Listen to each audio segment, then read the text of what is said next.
talk, I'm like, oh, I hate to hear myself talk. I am so country. Okay, so start with chapter 1 in your nurses book. This is for 1323 this morning.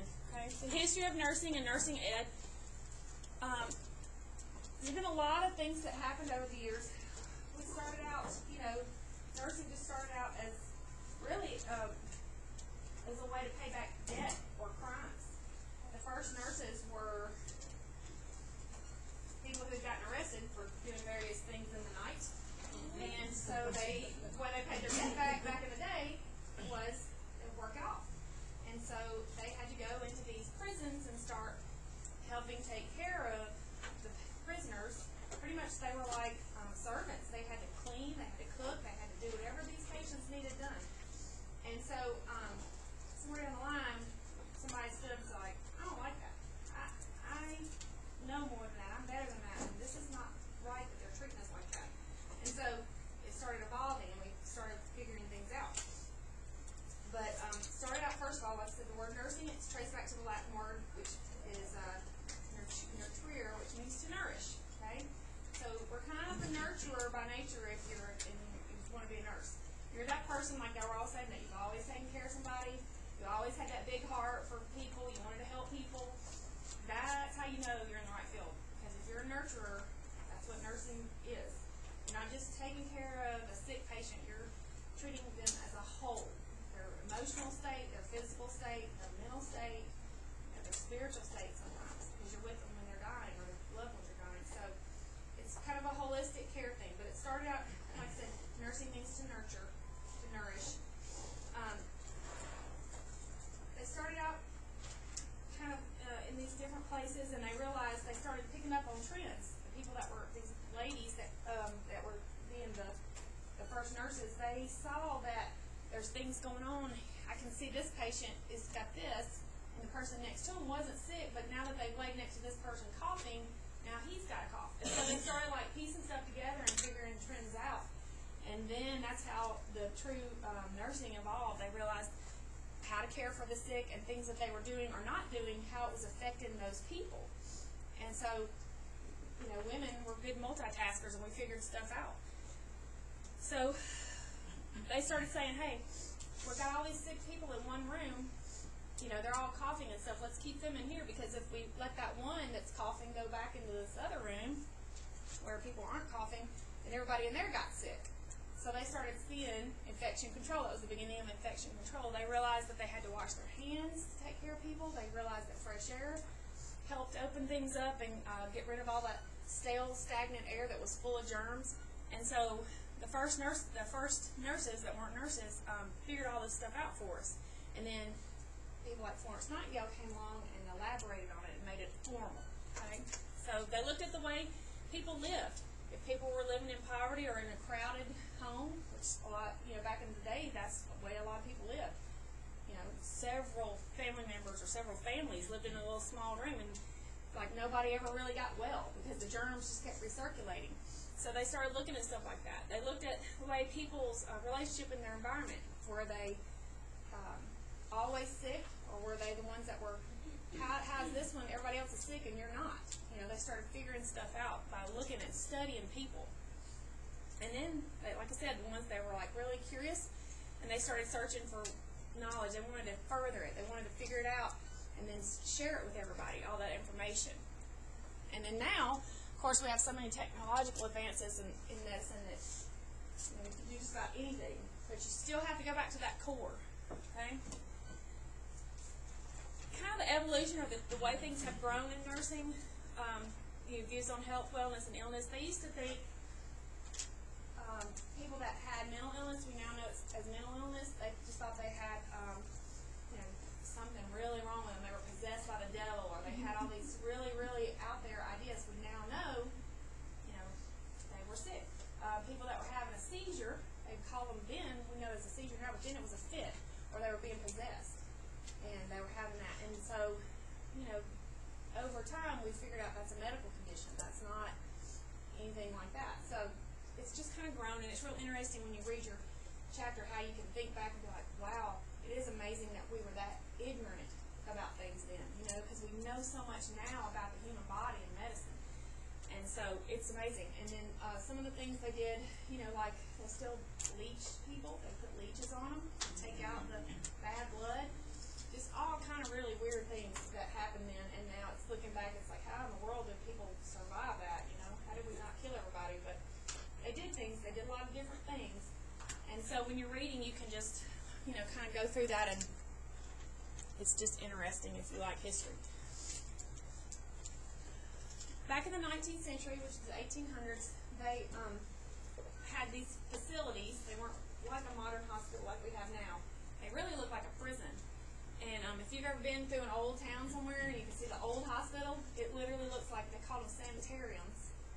And it looks like a prison. It was just a very nondescript building. It wasn't nice and pretty and shining glass now like it is now. It was very, very depressing. And that's where pretty much they just threw anybody from society that they didn't know what to do with. They just put them in there, in the sanitarium. And so they became overcrowded. And like we all know, even today in prisons, that's the highest rate of TB, because they're all in crowded living conditions. And they're all in an enclosed environment. If they're not getting any fresh air and they're just circulating germs, it's the same thing. Anywhere that's overcrowded, you're going to see a rise in your illness.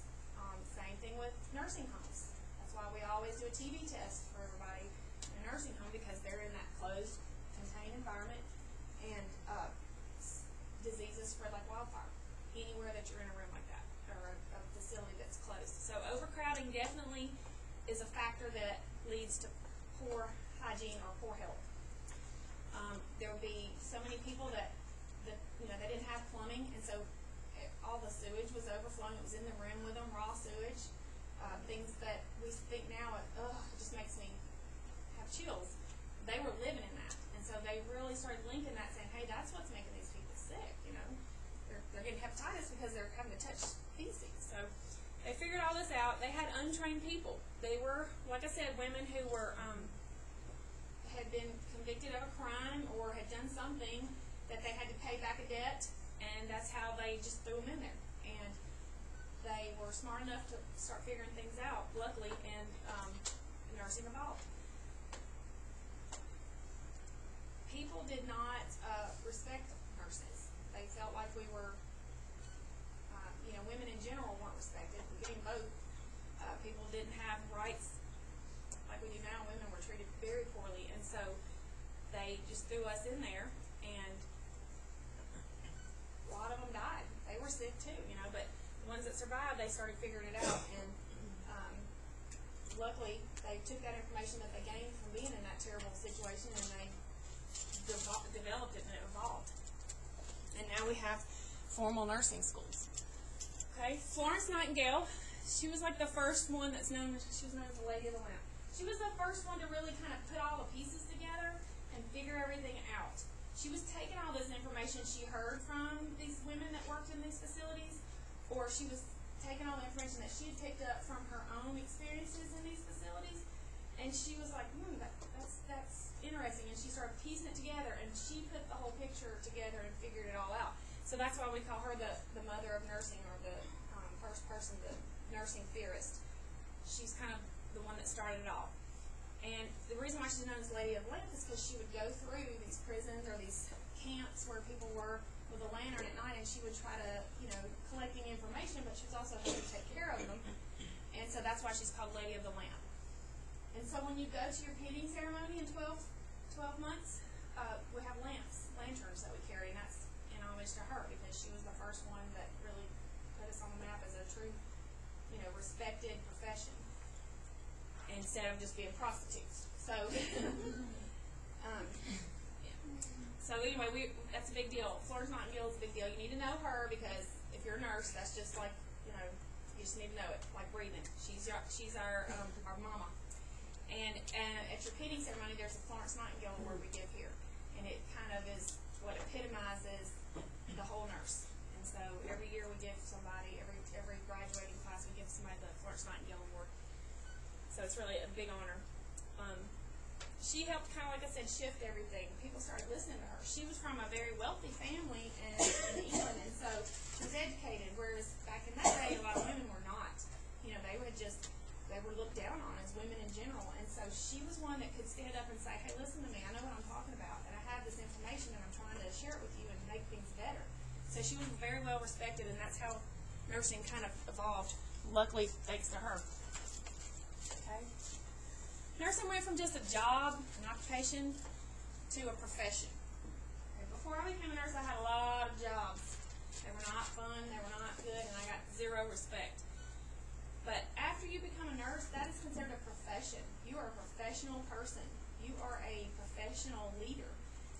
People respect that. They look up to you. They understand that you have training. You understand what's going on, something that not everybody has. You have that knowledge, and so that's why it's so much more respected than just an occupation. But she started everything and did that. And she started this school called St. Thomas Hospital. It's in London, and she set up her program just like one like you're in now, where there's guidelines and things that we teach you, and we give you the reasoning why, and then you train and you practice, and after a certain amount of time they would go out and they became professional nurses. So it's kind of the same blueprint that every school of nursing uses. Of course, we had to tweak it for modern things, but yeah, it was really neat that she had that forethought, that she was that ahead of the game back in the 1800s, that she figured it all out. And so that's the Nightingale plan. It kind of just led us into how we practice as nurses now, our blueprint. Okay. Licensing of nurses. Back in the day, you didn't have to have a license. You just had to go through the school and be trained. And there were several states, that started having problems because if there's no way to have a checks and balance, anybody that says, yeah, I went to school and I'm a nurse, I've been trained, then they kill somebody. So we decided, somewhere along the line, someone said, well, we better have some kind of, way to make sure that they know what they're doing. And so that's how the licensure came about. You have to take that NCLEX, that big test. Once you get out of your program, accredited program, then you have to take a state board or a state licensure test.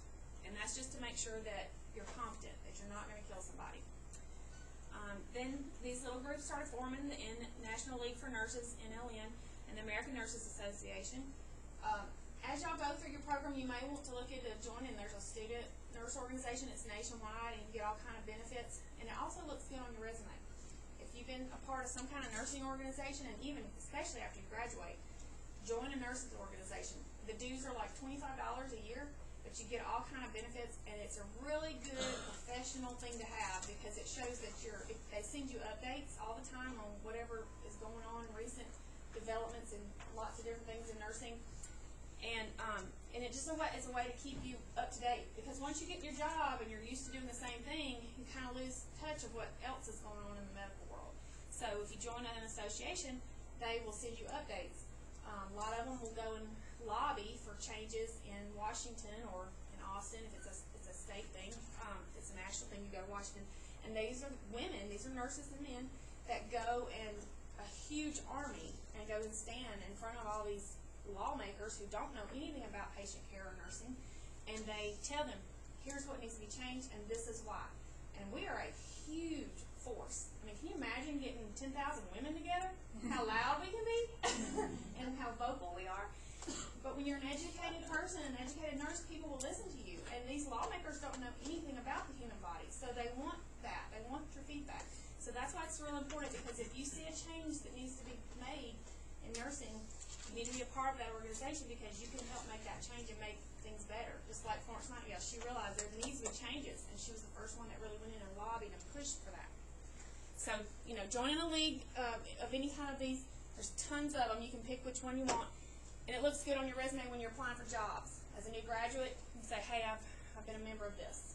Or once you've graduated and you're working, you always have that attached on your resume that shows people that you're not just a nurse, you're thinking outside of your box. You're always paying attention. And it just looks good on your job resume, okay? And they give you, like I said, lots of good information. We saw a lot of changes in the 20th century. Florence Nightingale had kind of got everything established, and nurses were starting to be not these witchcraft or these prostitutes. They were actual professionals, and World War I rolled around. I don't know if y'all are like into history, but during World War I, women were still, not looked upon highly. We were still under a man, And so, kind of, they had to step up. When World War I came, all these soldiers were coming, going off to war and coming home injured. Guess who had to step up and take care of them? The ladies, the women. And so, as nurses, they really started, they already had that basic education and information about the body, and when they saw these soldiers coming back, they knew what to do.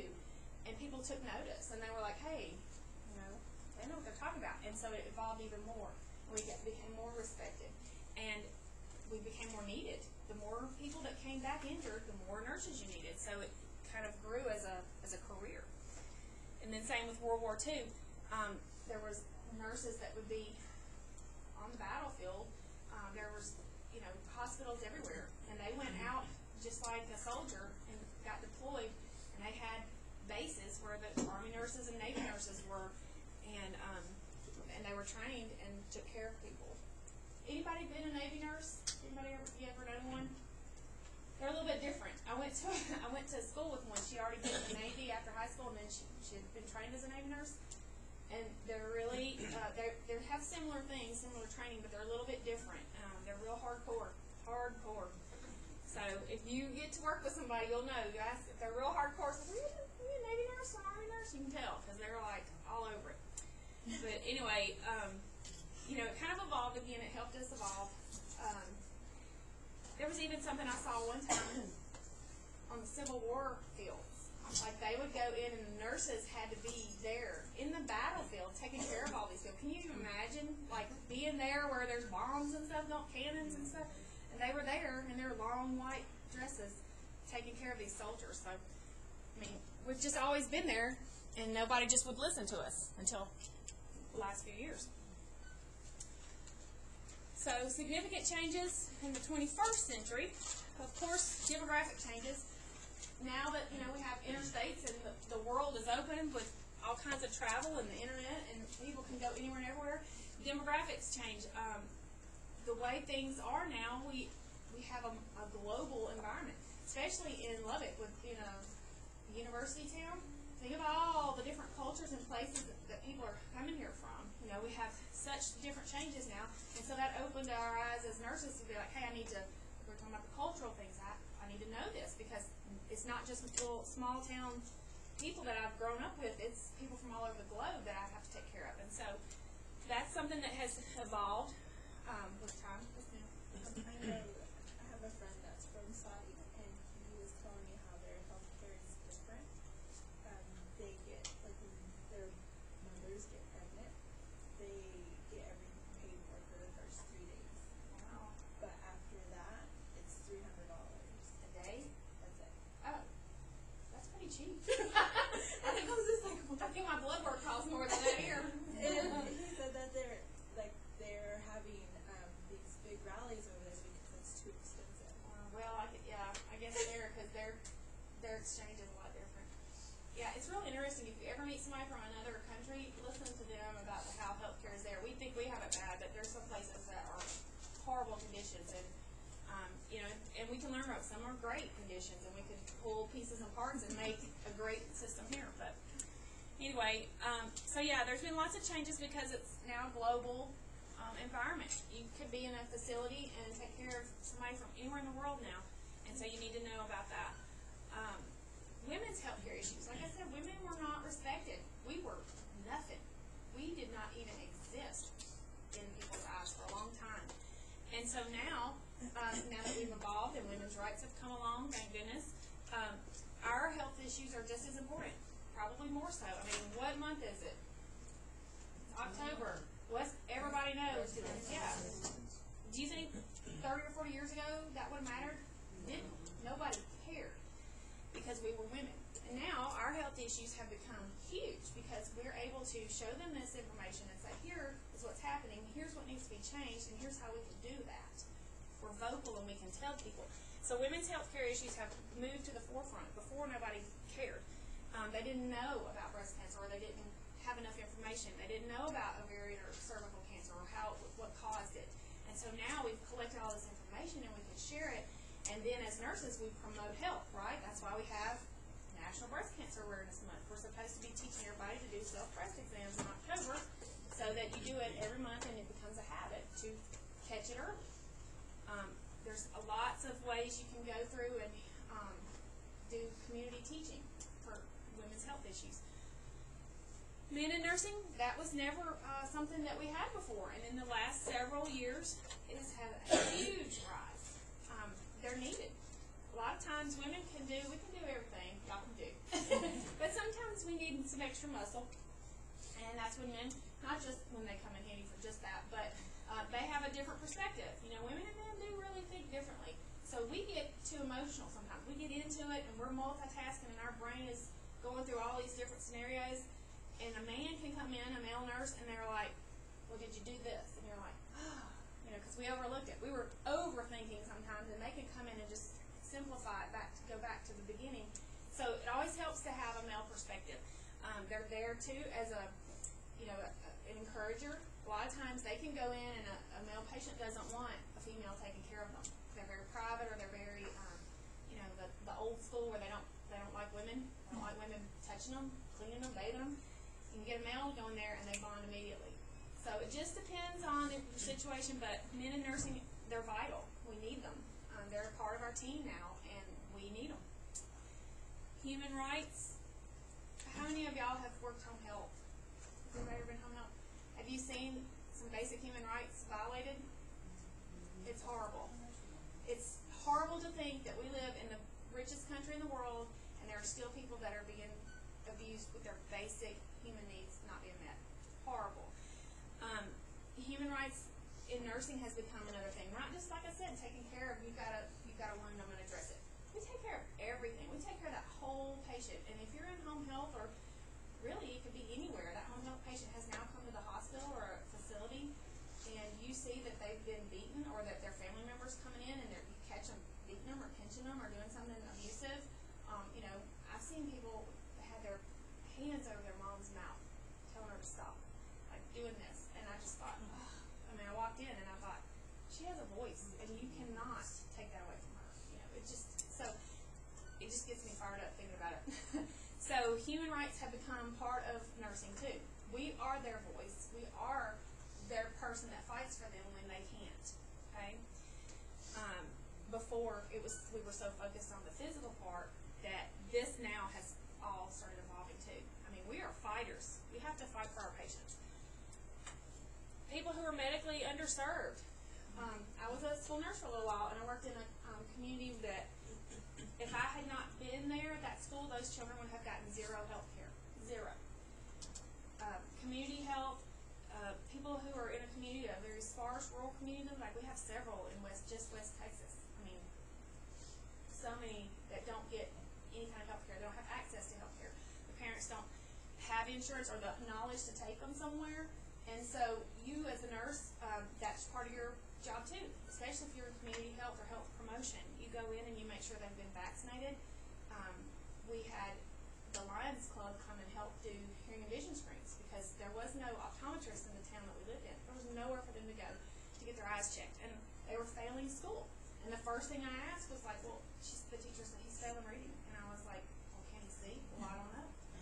Well, let's check his eyes. So you had to come in and find somebody to do. When I checked him, of course, he was blind as a bat, and so then I was like, we need to get more people in here. And so I started coordinating and getting the health department to come and give vaccines at school because none of them they were not up to date, and by law you can't stay in school if you're not vaccinated. Well, what does that do for that child? It just punishes the child. They had to go home and they couldn't come back to school and learn until they got their vaccines. Well, the mom didn't know how to do that or where to go. So I got the health department to come and we lined them up and vaccinated everybody so that child could come back to school. There's so many ways that we have in America that people that are medically underserved, elderlies that live isolated or don't have family members that can help them or care to help them. So there's so many things now that, like I said, nursing is just reaching out everywhere. We are everywhere. And even if you're off duty and you're in Walmart and you see somebody that needs something, you'll walk up to them. Have you had your feet checked lately? They look real swollen. You will do it. Your nurse eyes will turn on and you'll be like, oh my, you need some laces. And you go over and you talk to this stranger because you know that's what they need. So there's things that you find in the nursing field that there's always somebody that you can help. There's so many people that are underserved.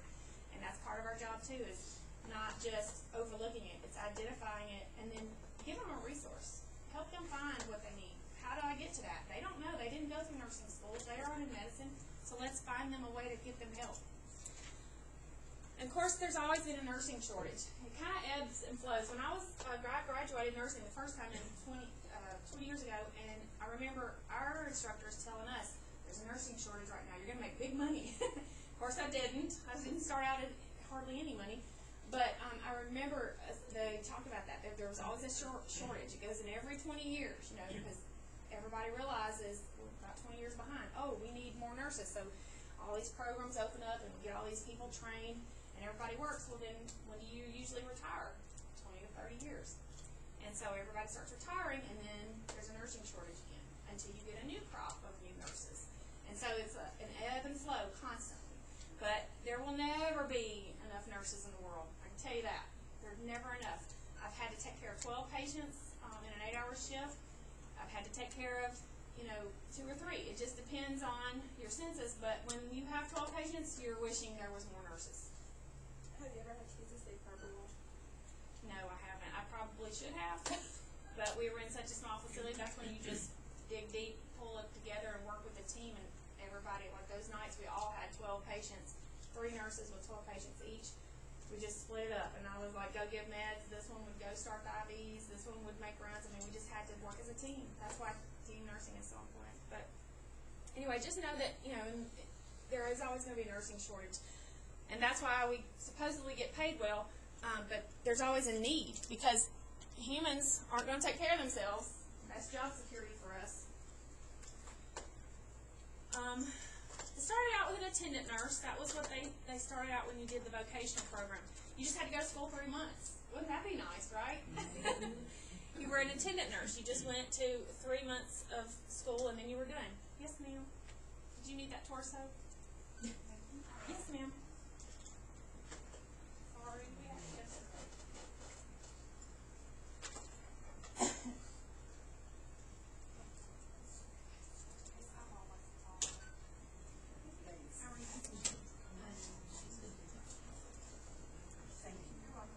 So they had a 3-month education, and then they got turned loose into the world to take care of people. And then they realized, that may not be enough time. We need to do a little bit more. They weren't as fluent, or they didn't understand how to do everything as well. They needed more practice. So we went back to the drawing board and said, here's what works, here's what's not working, what do we need to do? And they came up with a little bit longer program with some standards that everybody had to go through and pass before they could get out of school. And then also, federal funding came along, which is great. If you've ever had to pay back any kind of student loans, you know how awful that is. But it's great because without it, I couldn't have gone to school. I had to take out loans and get a grant. I didn't have the money to pay for that. So that helps. Also with recruiting men and women. Here at Vista, we're real big on recruiting veterans because they've come out of the, service, and they're an asset. They already have a good work ethic. They're focused. They're determined. And they're team players, and we need them. Those are the kind of people we need for a nurse. And so financial aid works really closely with all the veterans to help get them what they need so that we can get them their nurse's license also. So federal funds is awesome. It's something that helps. Kind of got a lot of strings attached to it, but get you there. Like I said earlier, some of the groups that you can join, they started one just for practical nurses. Everywhere else in America, your program was called a vocational, like an LVN. That's where I lived. It was an LVN. Texas and California are the only 2 states that you're at LPN. LVNs are everywhere else. So. But since we graduated from in Texas, are we still at LVN if we go somewhere else to work? It just carries over. You're still licensed under Texas. And it's really the same thing. They just called it different. I don't know why, but when the NCLEX lady came, she said, y'all are you and California are the only states that are LVN. Yes. Yeah, and I was like, oh, I thought, it was just a different state to state, but yeah, we're on this in California. So anyway, everywhere else are LPNs. And it's just because it was called a practical nurse, just meant that you did all the practical work. You were the workhorse. You did the hands-on stuff. The RN was the one that was having to talk to the doctor, get all the orders, make sure everything was done, and kind of be the supervisor of these practical nurses. And then that all evolved. So they were dedicated literally to the hands-on nursing. They did all of that hard work, and they still do. I had so many good LPNs when I graduated. They were been nurses for years, and they taught me so much on night shift. I loved them. I still am friends with a lot of them. And they knew their stuff backwards and forwards. They knew more than the doctors sometimes. But they planned the first standard curriculum to this association, and then in 1959 they changed it to a different name, and that might be one that y'all want to look into because it's just for LPNs or LVNs, and you can join that. And they help you focus on what you need, licensure, CEUs, because even when you get out of school, every 2 years you still have to have so many CEUs or credits where you've gone and did some kind of little educational training. And so to get your license renewed every 2 years, you have to prove that you have done your CEUs. So you have to keep up with them. And so this kind of place or organizations, they send you little CEUs that you can take, little reading material, and you take the test, and then you save that, and that's your CEU. So they'll provide things like that for you for free or real cheap. And like I said, it's just really good thing to have on your job resume. Kind of build your resume. And then here's some more. You don't have to know all these because it's just information. You won't be tested on those. I can't even keep all those letters straight in my head. But just know that there's tons of them. You can see they've been around for a while. 1949, 1961. That's when nursing was really taking off. What was going on in history during 1949? After World War II, how many soldiers did we have coming back? Tons that were injured and needing help. And so they realized that we needed more nurses, and that 4-year nurse in the RN program took too long. They didn't have 4 years. They had all these injured soldiers. So they started making all these programs for the LPNs, and then that evolved into these agencies or these organizations to kind of protect y'all too. It gives you a somebody to go to, kind of like your governing body. There's a thing called the Nurses Scope of Practice, Nurse Practice Act. You need to look that up and print it off and keep it. I keep a copy in my car. It's kind of like the nurses' Constitution. It tells us what we're responsible for, but it also tells us what people can't tell us what to do. So let's say the doctor comes in and he says, I need you to do a spinal tap on this patient. That's out of our scope of practice. That is not something that we do. That's something we can assist him, but he has to do it. And so if he says, I said do it now, and we're trained to follow doctor's orders, that's out of our scope of practice. And so you would refer to your Nurse Practice Act, and it says right here, that is out of my scope of practice. You go ahead and try to fire me or sue me. Bring it. So always keep that with you and just kind of familiarize yourself once you get in a work environment, because it tells you what you're allowed to do and what you don't have to do. And I don't mean like just because I don't want to do it. I mean like stuff that people might try to force you into doing that could make you lose your license. And once you work for that license, I'm telling y'all, you do not want to lose it. You work too hard to get it, and you want to keep it. So familiarize yourself with the Nurse Practice Act. Okay? And these kind of organizations are who you go to in case you're in that situation. Let's say he forced you to do something, or it was out of your scope of practice, or it became a real big situation. You don't feel good about it. You can go to them, and they have lawyers that you can talk to for free that focus just on the medical field.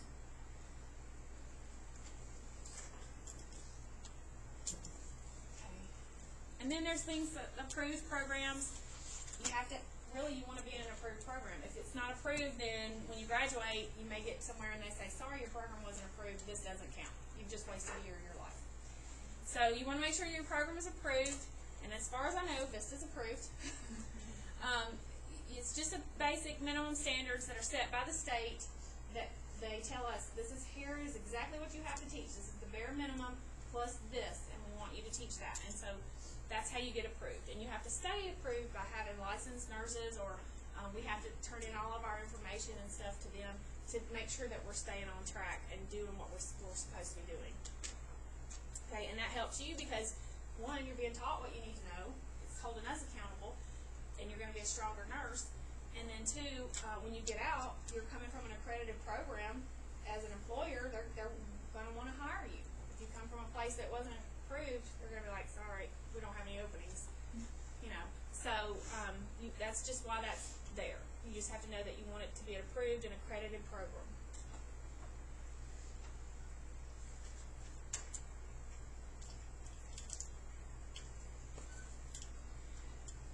And then for practical programs, nurse programs, they're all over the place. My best friend got out of high school and went straight into it. And she had actually started taking classes before she even graduated at our VOTEC.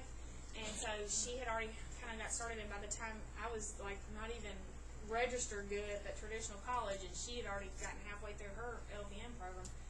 So they can be 12 to 18 months. Eventually, I think Vista's going to go to 18 months. So y'all got in maybe right at best time. Because it's just hard to cram everything in. And we feel like y'all aren't getting, you're getting the short end of the stick because you're not getting enough time. And that hurts you in the long run. So they could do 12 to 15, 18 months. It just depends on your program. And then it just, again, has to meet all of the requirements. So just know that those are a lot of places everywhere. Career ladders, your book kind of talks about this. When you get in a facility, I never worked in long-term care, so I don't know how they do there. I always worked at a hospital. But when you go there, you start out at an entry position, and you can work your way up, just like you're climbing up a ladder. And it depends on what job you're doing. They base it on lots of stuff. Are you on time? How's your attendance? Did you have any incidents, with your patients? Any kind of safety issues? And then if you take this class, we'll give you, an extra thing, a certification. If you take this class, you get another one. And the more you do, the higher up you go, and it's a pay raise each time. And also, opens doors for you in your career. You might end up being a nurse educator, or you might be the one that wants to, in a facility that goes around and makes sure everybody's doing what they're supposed to do on their charting. There's lots of different things that you can fall into as you go through your career ladder. So, yes, okay. I think I am. Should be, yeah. So lots of things like that. Just keep that in mind as you get out into the workforce. Remember that you never stop learning as a nurse. You never stop. I'm still learning. I go home and read everything y'all have to read, and I'm like, I didn't know that. So it's always interesting, and you always want to challenge yourself. There's not enough time on earth for us to know everything about the human body, but it sure is fun to keep learning about it, because after you practice and you see something on a patient happening and you didn't understand it, and then let's say you go to a class and they explain something, you're like, oh, that is why that happened. It's just really interesting and amazing that you can always keep learning no matter how old you are and how long you've been a nurse. Okay.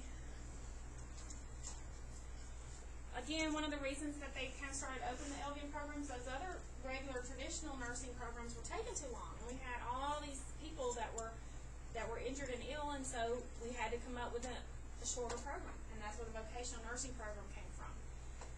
It's kind of like a self-taught. I don't like that term because they really did have a person with them teaching them, but a lot of it was self-taught. They had to go, and they gave them a book, and they said, here, get after it. They turned them loose in a hospital, and they had to look and learn and read everything on their own. Can you even imagine? I wouldn't want to have been that patient. And I wouldn't have wanted to have been that person having to, have that responsibility.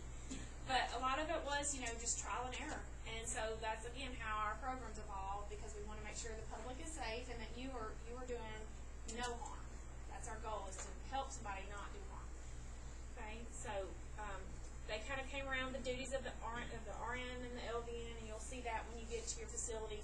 And again, that's your scope of practice. And they could be part of the American Nurses Association. It all kind of started growing. It really hit after World War II. And they're in your book. It shows a lot of funny pictures. Have y'all looked at those pictures with their little cats and stuff? It's neat to see how they evolved. Again, if you like nursing. When I first started, I had to wear a dress and hose. I didn't have to wear a hat, but oh my God, I hated it. I remember the first day going in like, I wasn't excited at all because I had on my. You what? The skirts and dresses? Because because when you're bending over to empty a bedpan or, empty a Foley, or you're having to pick up something, a dress, or you're having to bend in a hurry, you can't work. You rip your dress. And those pantyhose are hot, and I hated them. Hated them. After in the pantyhose and You can wear it all you want, but I am not wearing it. So you had to work in it like this? Yeah, you did. We had to wear dresses and support hose, and white, ugly sash shoes, SAS shoes. There was no sass on those SAS. But I didn't have to wear the hats. But when I got there, some of the older LVNs that had been there since the 60s, they were telling me, I was asking them, I was like, we were buzzing all us young ones that we didn't like that. We wanted to wear scrub pants and stuff. And we were lobbying. We thought we were being big shots, and we were lobbying to our people above us. And they would quickly tell us, well, you should have had to wear a hat. You'd been down to give an enema, and your hat would fall down in it. And it was awful. They hated them. But they're interesting to see them. And I found one, an old one at a yard sale one time, and it had a stripe on it. So I took it back and I asked them, I said, what does this mean? And so the RNs would have the white ones, and the LVNs would have a stripe. Or if different colors meant you were a different type of nurse, like in a different department. So it's really interesting, to see how it's changed. But luckily, we do not have to wear caps anymore. I don't know that I could. They must have had many male nurses back then. No, they didn't. It just started, like I said, the 70s and 80s. Males were orderlies. They were there just to be the muscle, to hold down the patient while the nurse gave a shot, or to calm them down, or something. They were the muscle. On Facebook, they're called the male nurses Nurses. And I'm friends with this group called Black Nurses Rock. Yeah, it's growing. I went to called Mississippi University for Women, and in 1982 is when they started admitting men. But up until that point, it was nursing and teaching. That was all that college was for. It was all women. And so in the 1982, they started letting men in, because that's kind of when they realized they needed. Men said, hey, I can do that job too. I'm not just the muscle. You're going to be the muscle? So anyway, it's just interesting to see how it's changed. All right, y'all need to take a break. Let's take a break.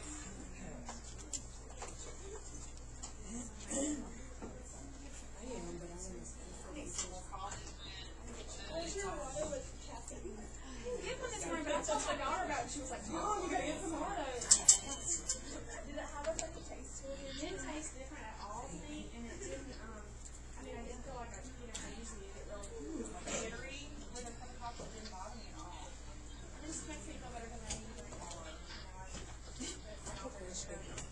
You like every day, you got a question. No, I don't mind at all. If you, what's the program called, like, where you go from Transition or break. Once you get your LVN license, you just apply for wherever you want to go, and a lot of them are online, or they have some in town where you just apply, like you applying for a job, and they come and interview you and tell you, here's what our program's like. You think you can handle it? Do you need your pre-rates, or They look at it, they just look and see what you got. But usually, if you're already a licensed LVN, then they just let you go straight in. You don't have to take it because they feel like you've already been trained in your LVN program. it's always like this is now just being accredited for maybe like 2 years. So some of my older friends that I know, like, that went back to a while ago, they had to go basically do all their pre-recs just to try to get into Some RN. places And like if you that. gotta do You that, have to do prereqs if you gotta first. do pre-recs, it's no point in doing that again. Right, you because might as well, you're wasting another year. But you can go to Covenant. All you have to do when you're LVN, you have to work for 6 months. So you work as an LVN and then apply. So I gotta hire you first. Yeah. Take a little money, use the thing. And South Plains is the opposite. You have to do your prereqs first, and then you do it in the summer, and then you can start your RN. That defeats the purpose of being an LVN. And then Howard has a You on top of it.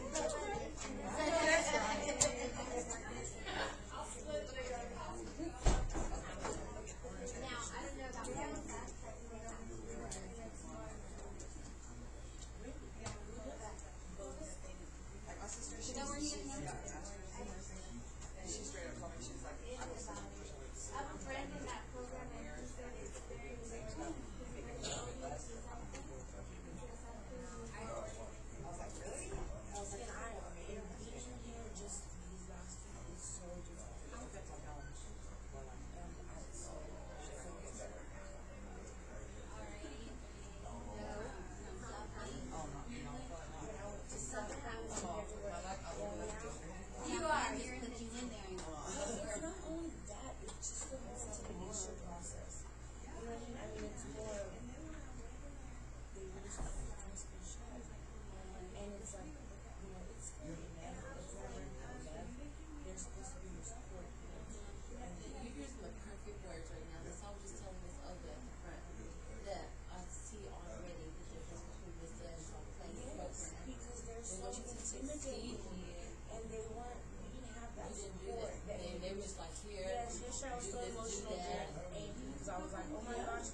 When I would think when I that started. 74.8 would be 75. Well, Southwest program now is 77. And they're like, She had to repeat second semester because So she you got got to right. repeat fourth semester. This other guy got a lower grade. He got a job. and that's why That was people a were like, like I had a favorite and then she went next to she had a 7.1. Okay. we have to work. Yeah, I very agree with this. And they're not stressing out. I don't hear it. I need to take it as I much want to as exercise. Well, I was graduating, just graduated early. And I actually started I didn't want to be in this a different climate. Anyway, so I was tired of that.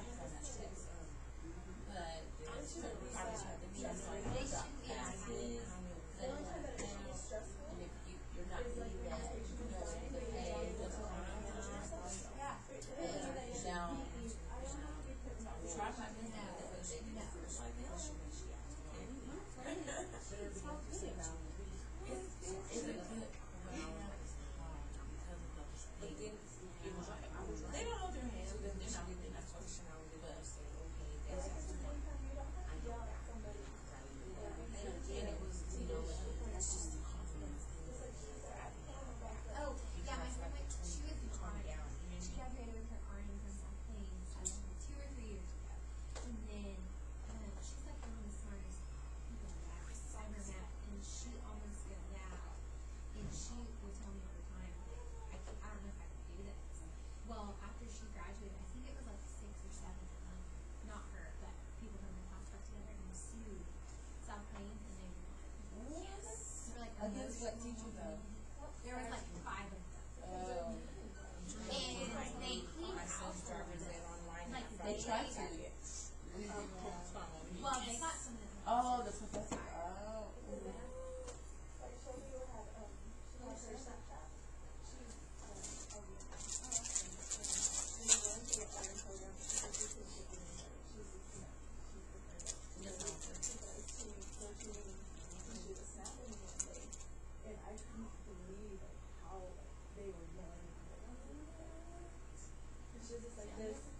I could never But be. they weren't.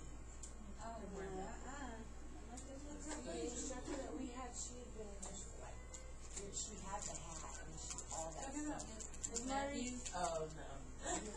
She had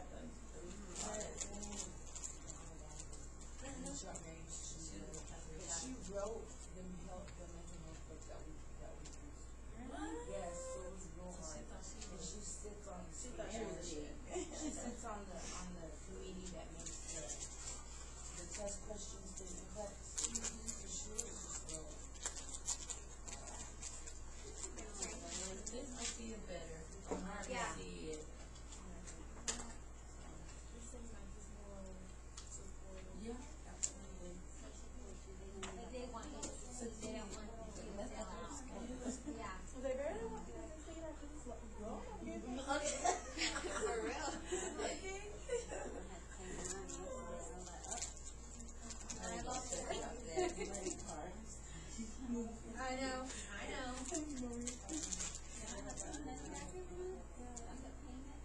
Okay, what y'all get that I didn't qualify for?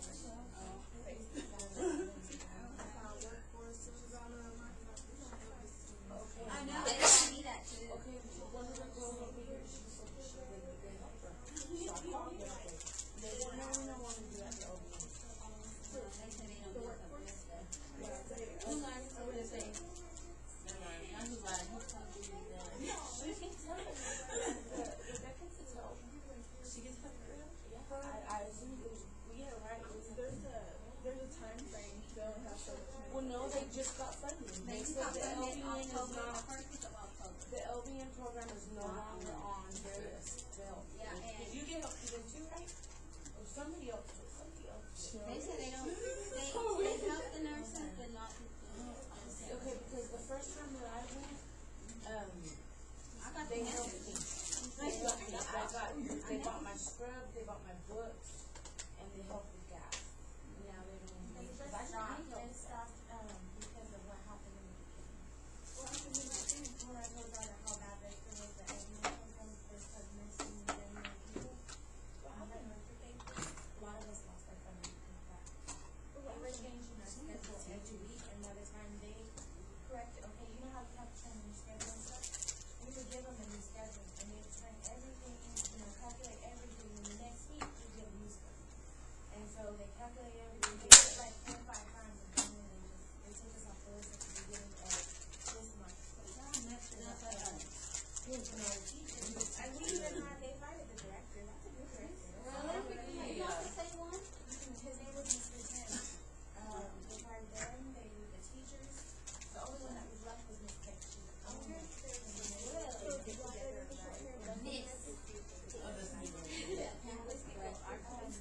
negotiating it. No, you talking about when you said sell. No, he it's just the over. PowerPoint, so I don't know, like, maybe it's kind of printed. He's on there, and like he has like 3 or 4 little I girls. got, And he's crazy in the movie. Daddy's little girl. Oh. And then like they like accuse him of like. So are they extras? She Yeah, has so I'm gonna she's wearing that. staple them real Like I quick. said, when she was in it. You don't want them? They're kind of No. Oh, here, you want it? No. Yeah. She's in there. Yeah, I have. Which one? Okay, well, like my daughter takes that.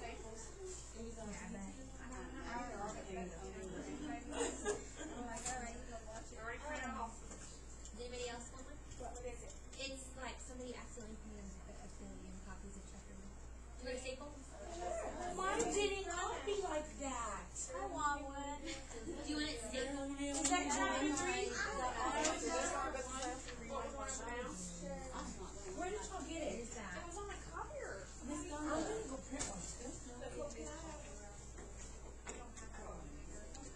You know what? We're gonna hit you with Okay. Michelle can look at me like I'm spoiled right. But I like coffee. And I wish they had it. If they had it, you know, like, hey, can I have one? Yeah, do you want it You get a stapled? coffee maker, Sure. like, you know, you pay a quarter or a dollar or whatever for a cup of coffee. Oh, so you mean like bring like Keurig? Yeah. Well, she could buy one, and then we Oh, can I know, I'm gonna show you next year. We can So I went and asked everybody so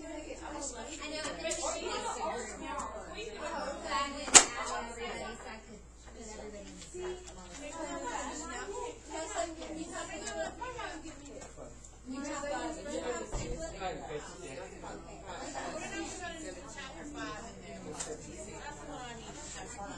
I think they're all Chapter 1.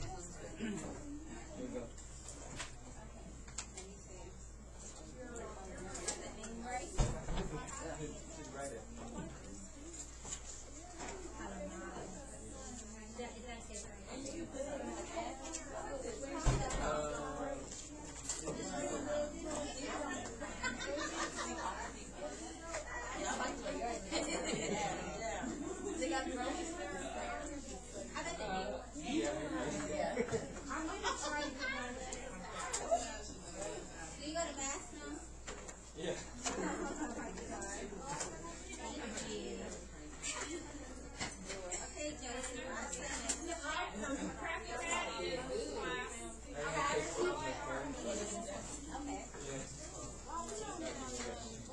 Okay, just so y'all know, y'all have a crafty person in your room. Look what she did with the phases of the cell, you know, where it divides.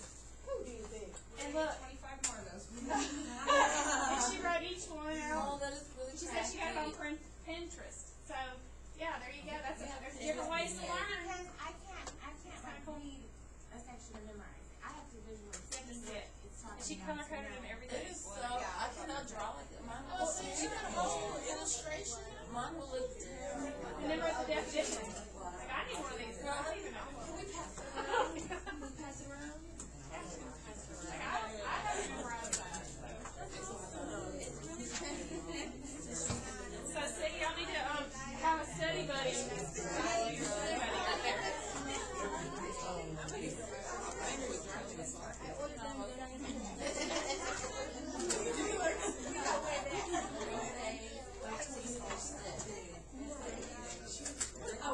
Hey, so somebody made copies of this and it's going around PowerPoint. They want the printer. So we're just gonna pass it out. Put it on facility you're in if you're certified. You have to be certified. It's like a real process. And we don't know who made that, so whoever can take that. Whoever the anonymous person was.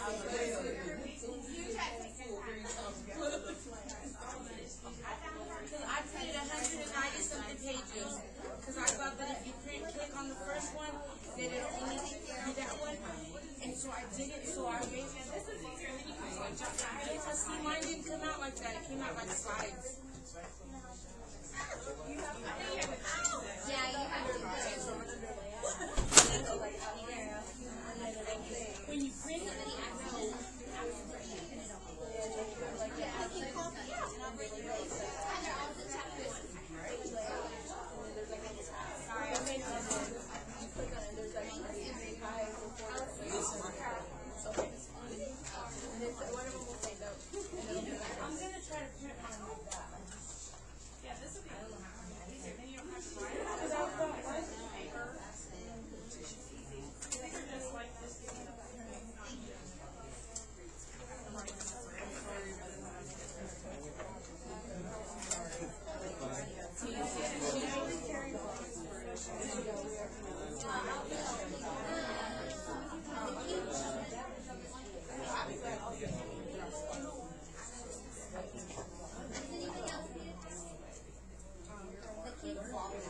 Oh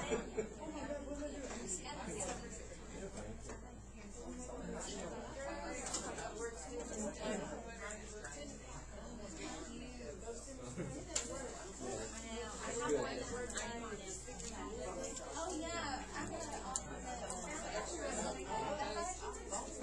So there's extras if you do it. I'll try to, maybe I can print them that way.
Could everybody get a copy of the PowerPoint?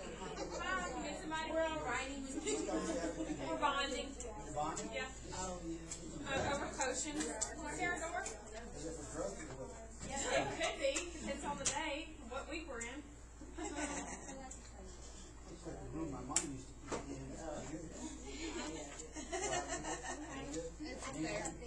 No? I haven't checked my email. Do you need anything from me? No, I was just coming back. I like to say hi every once in a while, Donna. You usually want something and it's never good. You do! You always come and take one of my students and they have to disappear to financial aid for 3 hours. I wouldn't do that. They do it, but I don't do it. Hey, and if you could, we've had a special request for a coffee maker down here. We've got a lot of coffee Yes, drinkers. please. So can you just talk to Miss Shelton to make that happen? We really appreciate it. Just make that happen. You can do it, Joe. Y'all need a coffee- Joe. Yes, we need a coffee. coffee maker. Y'all gotta buy a coffee. I'm not gonna buy it. Okay. We can buy the Hey, you can get a bucket for $20 now. Alright, so if I have a coffee maker here tomorrow morning, y'all be happy? You know What's the that. other thing? Also, one of us will be. We did the form, so I don't know what the password is. So they just go on it. Alright.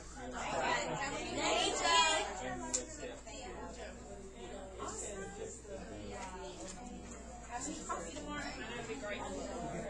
So this is the last one about licensing, and y'all just know this is really common sense. I mean, if nursing is not easy, and so anybody that wants to be a nurse, you just can't be. That's why we have to go through the program. Because, I mean, everybody thinks they know stuff. Like, I watch CSI, so I think I could solve every problem. But really, I probably couldn't. So same with being a nurse. So everybody thinks they could be a nurse, but until you really go through it, you really don't know what you don't know. So anyway, that's why the point of licensing is to protect us as a public from unqualified people. So that somebody that, was working down at Walmart yesterday and said, you know what, I don't want to work at Walmart today. I'm going to go to the hospital and be a nurse. They'd probably kill somebody, so that's why we have to go through the program. It's to protect the public from unqualified practitioners. And that's why you have to do those every 2 years. When you reapply for your license, you have to make sure that you prove that you're doing what you're supposed to do those 2 years. And then there's the NCLEX, the dreaded NCLEX. You have to pass that test before you get your state license. Just So when once. you go, when you renew your license, No, you only take it one time. Hopefully, you never have to take it again. If you pass the first time, you're done. You just have to every 2 years renew your license with CEU. I have a question. Okay. When you fail, What like is it, the a first test? time, how long do you have? Do you have more chances than one? You can take it as many times as you want. It just costs a lot of no, money. how much of the test? It's like, I think it's $200 or $300. Now, Vista will pay for your first time. Once you graduate, that's why we do that predictor, and you have to really practice and practice and practice on the computer. And so that way you're used to that kind of test because it's all on a computer now. And then if you pass the predictor, you get the green light, which means you get to graduate and go and take. You sit for your state board. If you pass it, great. And if not, the second time you have to pay for it. But Vista will pay for your first time. You don't have to wait like a certain waiting period. I think it is, but I'm not sure of exactly how long it's Just like send all your stuff to the nurse. You don't have to worry about it. You're not have to wait. You're going to go to the first I'm time just wondering, because they are the only ones that can. I'm thinking positive. Making sure. I'm sure it's to cover what everybody tries to cover, but in reality, it's because it's supply and demand. Yeah. You know, they're the only ones that can issue it, so they can charge what they want for it. But we'll practice, and like I said, we're going to get y'all there. I promise you. Okay, here's your first question. Let's see if you can get it. One. That's an easy one. Yeah. Okay. Lady of the lamp. Good. Oh. Sorry.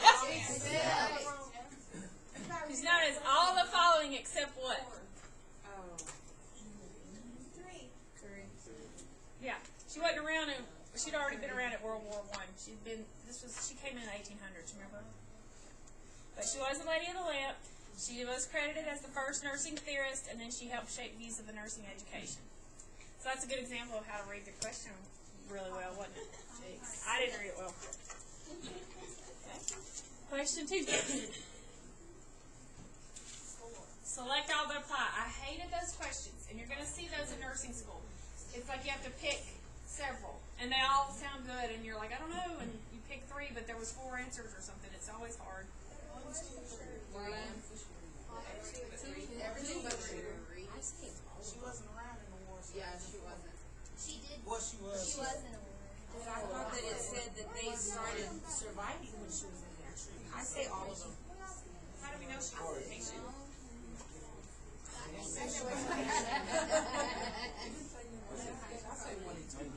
say all of them. We know she had the London School, I'm saying all of them. Yeah.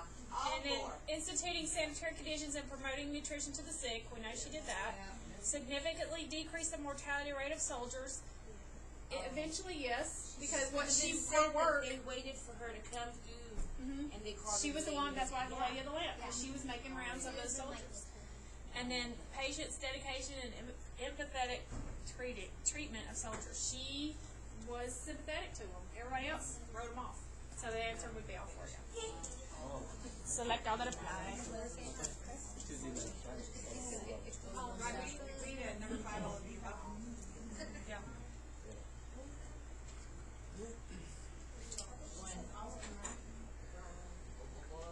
Read the question really good. What change has been seen? Have we seen a decrease in men? We've seen an increase, right? So that one's wrong. 1 and 4. I mean, that's, You need to borrow my glasses. 2.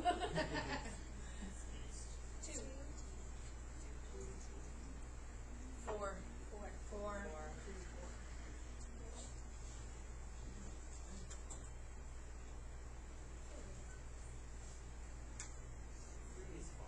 This is the 20th century with recognition. The 20th century recognizing school an increase. So it's not 1 because men have increased, not decreased. I think it's more than 28%. It's a lot more. So that one's why that one's wrong. Life expectancy is changing, decreasing the needs, or is it increasing our needs? Increasing. The longer we live, the more needs we have, right? So the answer is 4. See how you have to pick those one little word out of there? They trick you. They throw those in you. Okay. All right, so we're done with the history. Yay. Okay.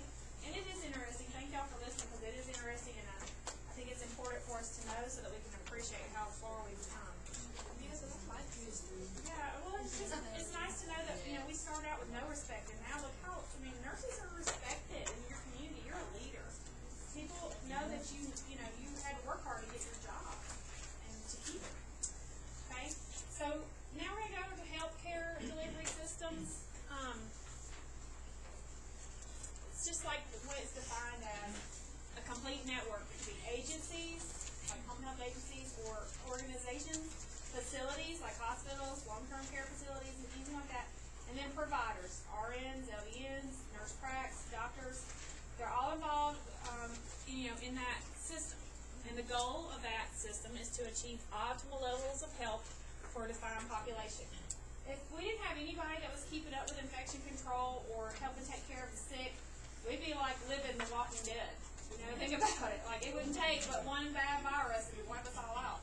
So, that's our goal as a healthcare professional, is to help take care of people and keep everybody as optimally healthy as possible.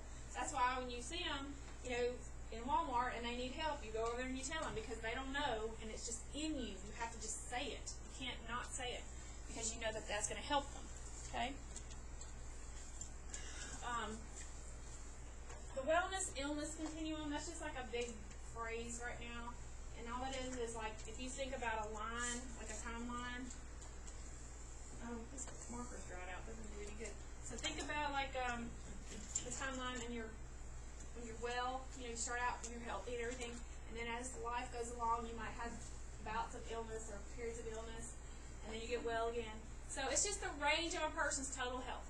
Everybody is different, literally. We're all down to a cellular level. We're going to be different. What my body can tolerate, somebody else's might not.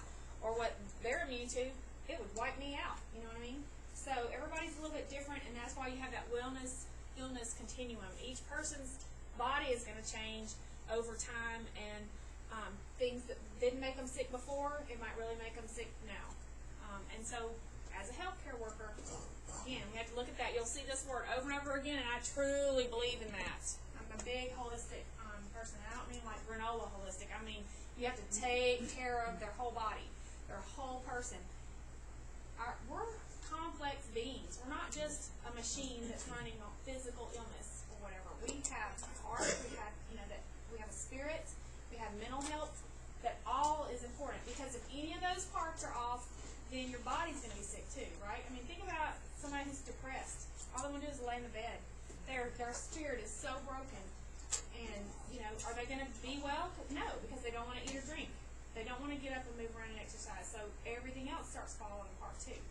So you have to look at the patient as a holistic problem and treat all of their needs, not just their physical needs. Because if one thing's off, it's going to throw everything else off. Okay, Maslow, in your book it talks about him. He was like one of the forerunners in kind of medicine and mental health. He came up with this thing, it's called a hierarchy of needs, and it's a model that we still use today. And it basically was like a pyramid. Y'all remember the food pyramid when we were learning nutrition? It's kind of the same thing, but it starts out basic human needs, what has to be met. And then, after those are met, you kind of keep going up the pyramid. So you need basic human needs. That's always going to need to be met. And the further up you go, you need a little of this, but you still need it, right? You just don't need as much as you need your basic needs met. So that is kind of what nursing is based off of. So I got y'all a handout. The first goofy handout, but I like it. They made fun of me, but they love my handouts. And it just shows you what all is needed on there. At the bottom, that's your physiological needs. That means that's physically what you need to survive, for your body to be healthy. You need water, oxygen, food, sleep, and you have to have your bowel and bladder elimination needs met, right? We can only go so long when without having to pee. If we don't, it's uncomfortable, but also those toxins build up in your body, right? Same with your bowels. If your bowels don't move,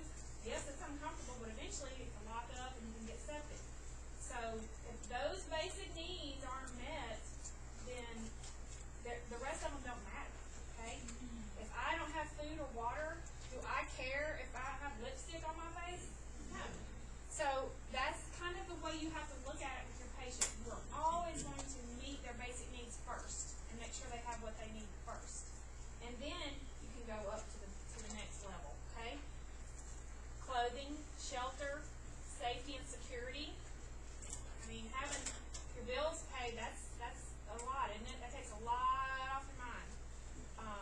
Having a place that's safe to go home to at night, make sure your kids are safe, that takes a lot off your mind, right? But it's not a necessity, you can still live without it, you just won't be as nice of a living, right? Do you have any extras, Megan? Yeah, I'm sorry. Okay, and so then you would move up to love and belonging. It is nice to have family and a support system, right? Y'all are already a support system for each other. Y'all have begun bonding and giving each other that feeling of belonging as a group. That's important. That's a part of your spiritual need. That's why we go to churches. That's why we have family get-togethers and reunions. That's why we all like to sit down and eat together, right? That's part of your love and belonging. You feel good when you have that. And then you could move up self-actualization.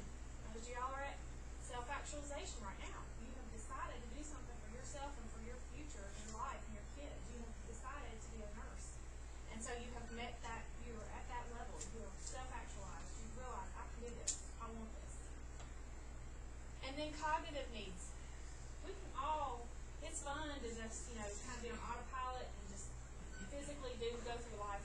But at some point, you're going to want to learn, right? Your brain needs that information. Your brain likes to have new information, new challenges.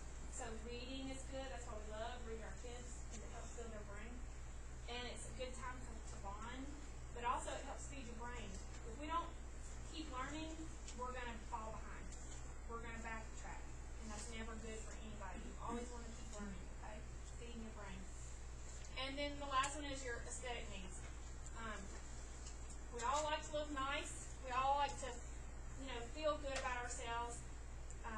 And while it's not the most important, like I said, you do still need a little bit of it, because you got to have that confidence, right? You want to feel good about yourself. It makes the rest of your day better if you say, hey, I have on a new outfit, or my hair looks great today. Mine doesn't, so I'm not going to say that today. But anyway, those are the things, like I said, it helps build you as a whole person. But this up here does not matter if I don't have this down here. This up here does not matter if I don't have this down here, right? You have to triage it or base it on, when you're looking at your patient, have they had this need met? Yes, okay, then let me go to the next one. Have they had these needs met? Yes, okay, let me see now what do I need. So you see what I'm saying? As far as building up around their whole person, you want to take care of all of their needs.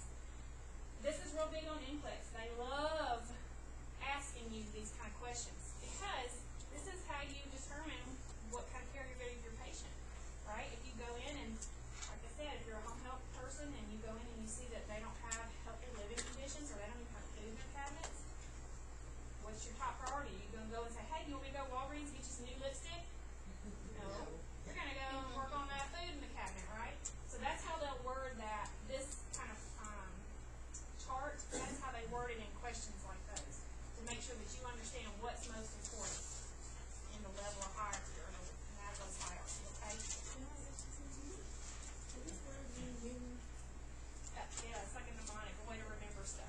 That's what these are. These are picture mnemonics. And like I said, my brain remembers stuff in pictures, so I memorized that. I just looked at it, and then I would close my eyes and I remembered which one was most important, and I could pick that answer. So just start your little notebook, and this should be your very first one, because this is all over NCLEX. And it's really basically common sense, but the way they give you those wordings on those questions, you're like, wait a minute, which one comes first, so just remember that this is kind of the basis for the way you care for a patient. You always take care of their very basics first, and if those needs aren't met, you cannot go up until you meet those needs, basic needs, okay? So that's kind of what he did, Abraham Maslow. He was the one that made this pyramid and developed it. And like I said, there's all these different kind of needs. Your physiological, your safety and security, your love and belonging. We need all of this. Self-esteem and self-actualization. We need all of that to be a healthy human, a well-rounded human. Today there's 3 organized levels of health promotion.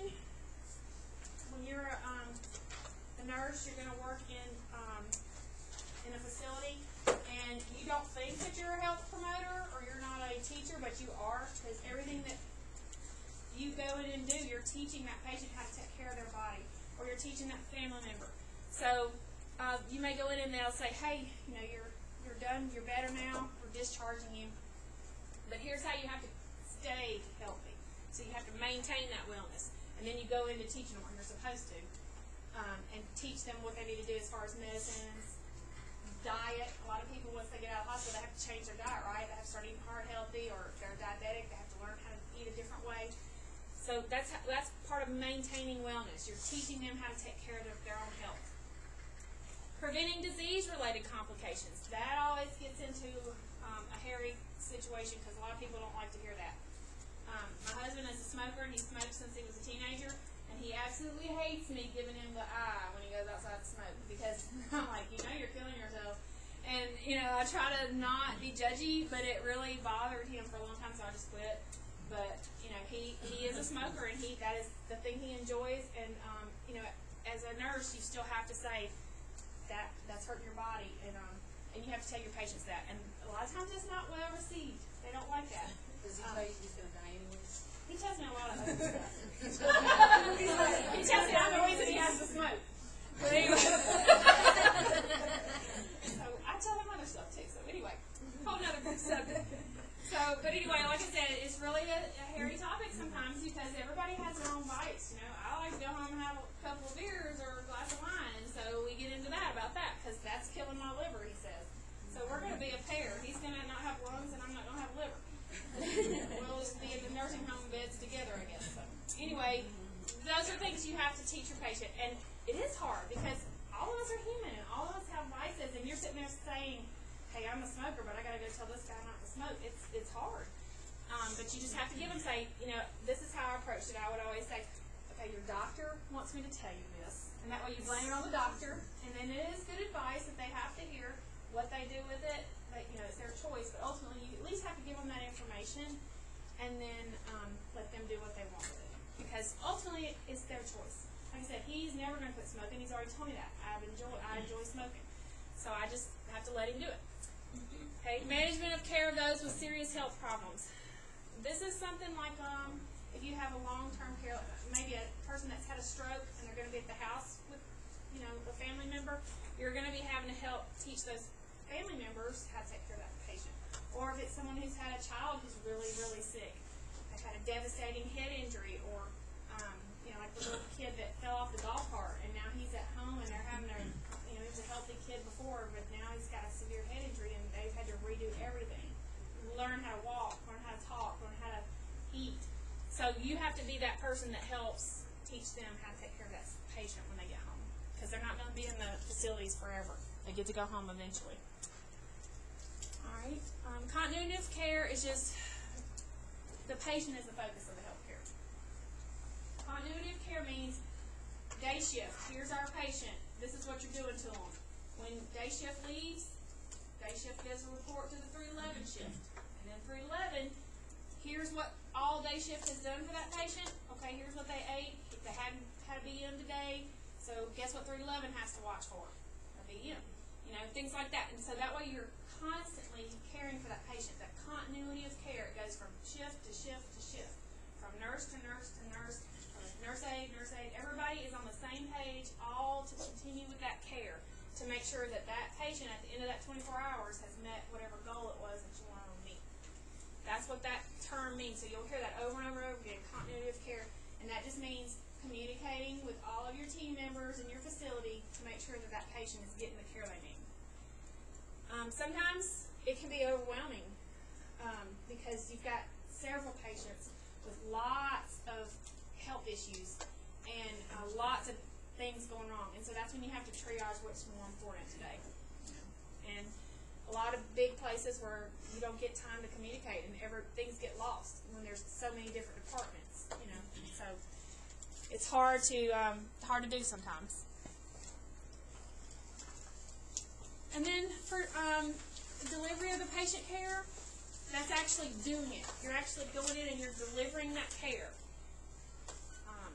You find out what that patient's needs are. You walk in that morning, let's say you're the morning nurse, and you go in and you say, hi, Ms. Robinson, how are you today? How'd you sleep? You know, they'll say good or bad, yes or no, whatever. And then, Are you hungry this morning? You know, you're asking them questions before you ever even lay a stethoscope on them, because you want to know how they were. You're collecting information so that you can decide. If she says, no, I didn't sleep at all, I'm so tired, I'm so cranky, you're going to think, I'm going to give her a sleeping pill later, because she needs to sleep, right? So that's how you determine what she needs. Or if she says, I haven't had a bowel movement in 3 days, you're thinking in your head, okay, I'm going to have to give her a laxative because she needs to have a bowel movement. That's how you determine their care, okay, that you're going to deliver. You develop a plan of care, and then you meet those needs of that patient. Either voices to you, or you, with all your training, will know what they need. So delivery of care just means, what are you going to do for that patient? And then participants in the healthcare system, this could be, like I said, it's a team effort. I love team nursing. I love being part of a team. I like playing sports, and I love watching my kids play sports. I'm a big team player. And in healthcare, you really have to be. If you're that lone wolf, you're not going to do too good. Just going to tell you now, change jobs. Because team effort is huge in nursing. You're taking care. You all have that one goal. Instead of winning a game, it's to win that patient. Make sure that they are doing well. Take care of that patient. So you'll have professional health specialists. That could be like your nurse practitioners, your doctors, RNs, your LVNs or LPNs, your CNAs or your UAPs, your nursing assistants, maybe even the med techs. They're going to help give meds or find out what med did you give them today. Did you give them a diuretic because they need a diuretic, or did you give them their pain pill because she's sitting here crying and hurting? So you're going to go through all of these people and work as a team to make sure that that patient is getting what they need, right? Every patient, every day. It's a truly team effort. And if you're, like I said, if you're not into team sports, probably not a good profession for you. Because you're going to need help. Nobody can carry that load by themselves every day. It's too much. Okay. Economic factors affecting health and illness. We all know that going to the doctor's office in medicine is not cheap, right? It's horrible. I just had to pay $70 for some stupid eye drops, and it just chapped my butt. But what are you going to do? You need them. You got to get it. Rising healthcare costs has been an issue forever. Everything seems like it just keeps going up. Everything. Used to could go to the doctor even when he had a copay. I remember it being $15, and now it's like $100 just for me to walk in the door, and then I gotta go pay for the medicine too. So it's really expensive, and that is a deterrent. I mean, if you're worried about paying your light bill and your water bill and putting food in front of your kids, your $70 eye drops don't count anymore. That's just going to have to wait, right? Or if you're a patient that needs insulin, but you got to pay rent, which one comes first? You got to have a place to live. And so people tend to not take care of themselves because of the cost of health care. And it's a huge barrier, and it's frustrating because you as the nurse know what they need, but you also understand the economics of it. I mean, we all have bills. We all, know what you have to pick and choose what's going to get paid. And so it's really hard sometimes to watch your patient go through that. So you become the resource. You try to find social services, or, hey, I know somebody that can give you those medical supplies for free. Let me get you that number. Things like that to help that patient get what they need. Increased number of aging Americans. We have come so far in healthcare. We know all these wonderful things that we can do now to make patients live longer. But sometimes living longer causes more problems, and it definitely costs more, right? Instead of living at the nursing home for a couple of years, now they've been there 10 years. And that ain't cheap. It's expensive. And if you're still a private pay, or even if the insurance only pay part of it, that's a big, heavy burden on family members or that patient. So aging Americans, as we age and we're living longer, that puts a big burden on the healthcare system. We're overcrowded now. All of our nursing homes are packed to the gills, and there's waiting lists because we don't have enough beds to put everybody in. Advances in technology, it's a good thing, but it's costly. It's costly. And then healthcare insurance, oh my gosh, don't get me started. I wish there was an answer, and it is just such a mess right now with the election coming up, and it gets so confusing and so frustrating. And there are people that are making all these choices for us are not healthcare employees. They don't even know what they're talking about, and they're making these laws that we all have to go by. You're telling me I can't give my patient this because you don't want to pay $12 for the pill, you only want to give them the $5 pill? That ticks me off, you know? And so healthcare insurance companies, they're to me a ripoff. But I wish that we could get, and I hope, you know, we do eventually have a healthcare system that works better. Who was it? Yeah, Saudi. I just wish there was a way that we could find that would be universal, that everybody could get what they need, no matter the cost. There's got to be a way, because other countries are doing it. We got to figure it out. Malpractice insurance, again, that's something you probably don't need when you get to be a nurse. You can get it real cheap through one of those organizations, but keep it on yourself, because even it doesn't mean that you're going to expect to do anything wrong. It just means that if something were to happen and a patient's family or a patient tries to sue you, you have that insurance knowing that somebody else is going to take care of that, and you don't have to, you know, sell everything you own to pay back a lawsuit. So malpractice insurance is something that you need as a medical health professional. Okay. Changes in the delivery system. It used to be you'd go in like we were talking about the other day, and you'd stay for a week, and everything would be done. You go home. Now, it's not that way. You're in and out.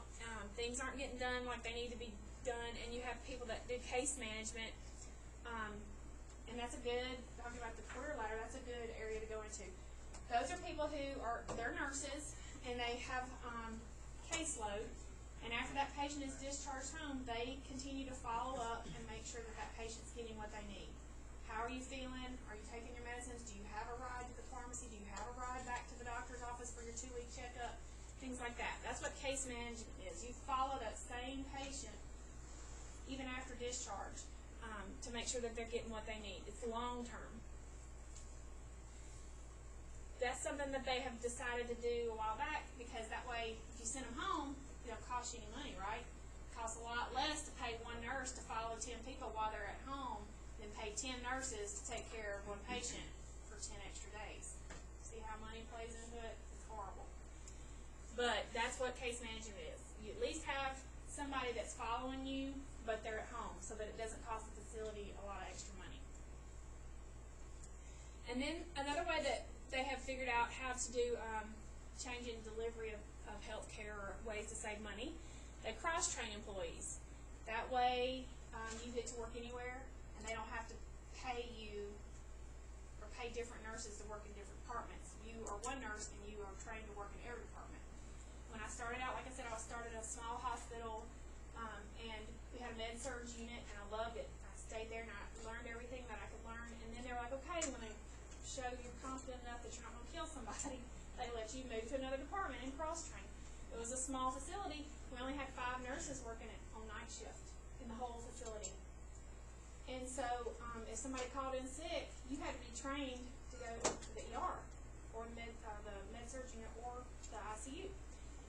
So after a couple months of us working, there was 5 of us that started, and we all had to cross-train. And so I had to learn how to work in the ER, and I had to learn how to work CCU and ICU, and it was really scary. But it is interesting, because you learn more every time you go in a different area. And the reason why facilities are doing that now is because it's more cost-effective. Instead of paying 5 nurses to stay in the ER, and 5 nurses in med-surg, and 5 over here in the unit, they hired just 5 of us, and we got to all rotate. So instead of having 15 nurses, they only have to pay 5. Made it hard for us, but saved the company money. But that's the point of cross-training, is to allow maximum use of staff. The good part of that is that you become a better nurse, and you're more marketable and versatile, because you can work anywhere. And that's how I think I ended up in education, because I've done all of it, so I kind of know a little bit about all of it. So sometimes cross-training can be good. But expect to, when you get to a facility, you're probably going to get to work in several different departments. These are some of the barriers that, again, come into play with healthcare. You know, we're human and we're adults, and we like to do what we want to do, right? And so sometimes financial choices, or financial hardships, or lifestyle choices hinder our health.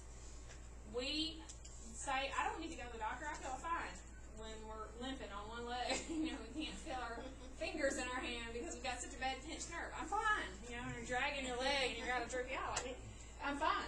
But it's because we don't want to, you know, go to the doctor. We have that independence in us. But again, sometimes that has to be broken, and you have to, you know, tell your patient you need help. So financial hardships can be a barrier. People just can't afford it. You got to pay this bill this week. Lifestyle choices, they're just stubborn. They don't want to go. Social pressures. Sometimes people don't want to go to the doctor because, especially like the gynecologist, or a male that doesn't want to go to the urologist because he's having some kind of sexual dysfunction. That's embarrassing, and they don't want to go. And so the social pressure or the stigma of what people will think about me keeps people from going to the doctor and getting treatment. And that's bad. It's crazy. Because we as nurses know we're not going to judge. We're not here to judge you. I'm here to help you, fix you. But people that aren't in the medical profession, they don't see it that way. So they're embarrassed and they won't go. They won't go to the doctor because of social stigma or social pressure. And then again, just personal behavior. Some people are just dumb. They don't want to go. They're like, I ain't going. My mother does not believe in any kind of medicine. She's crazy. She won't go to the doctor, and I'm like, your thyroid is out of whack. Go. She won't go, and she won't take her medicine. She thinks it's poison. So just personal behavior sometimes is what keeps people from getting health care. Okay, and then we talked about health promotion. That's just a big part of nursing. You're going to always be that person that's saying, hey, you know, with your beer and your cigarette in your hand, hey, y'all need to go to the doctor today. Not saying that that's correct, but just saying, you know, you're out and about. You just say, hey, I'm a nurse, and you need to get that checked. You know, so whatever.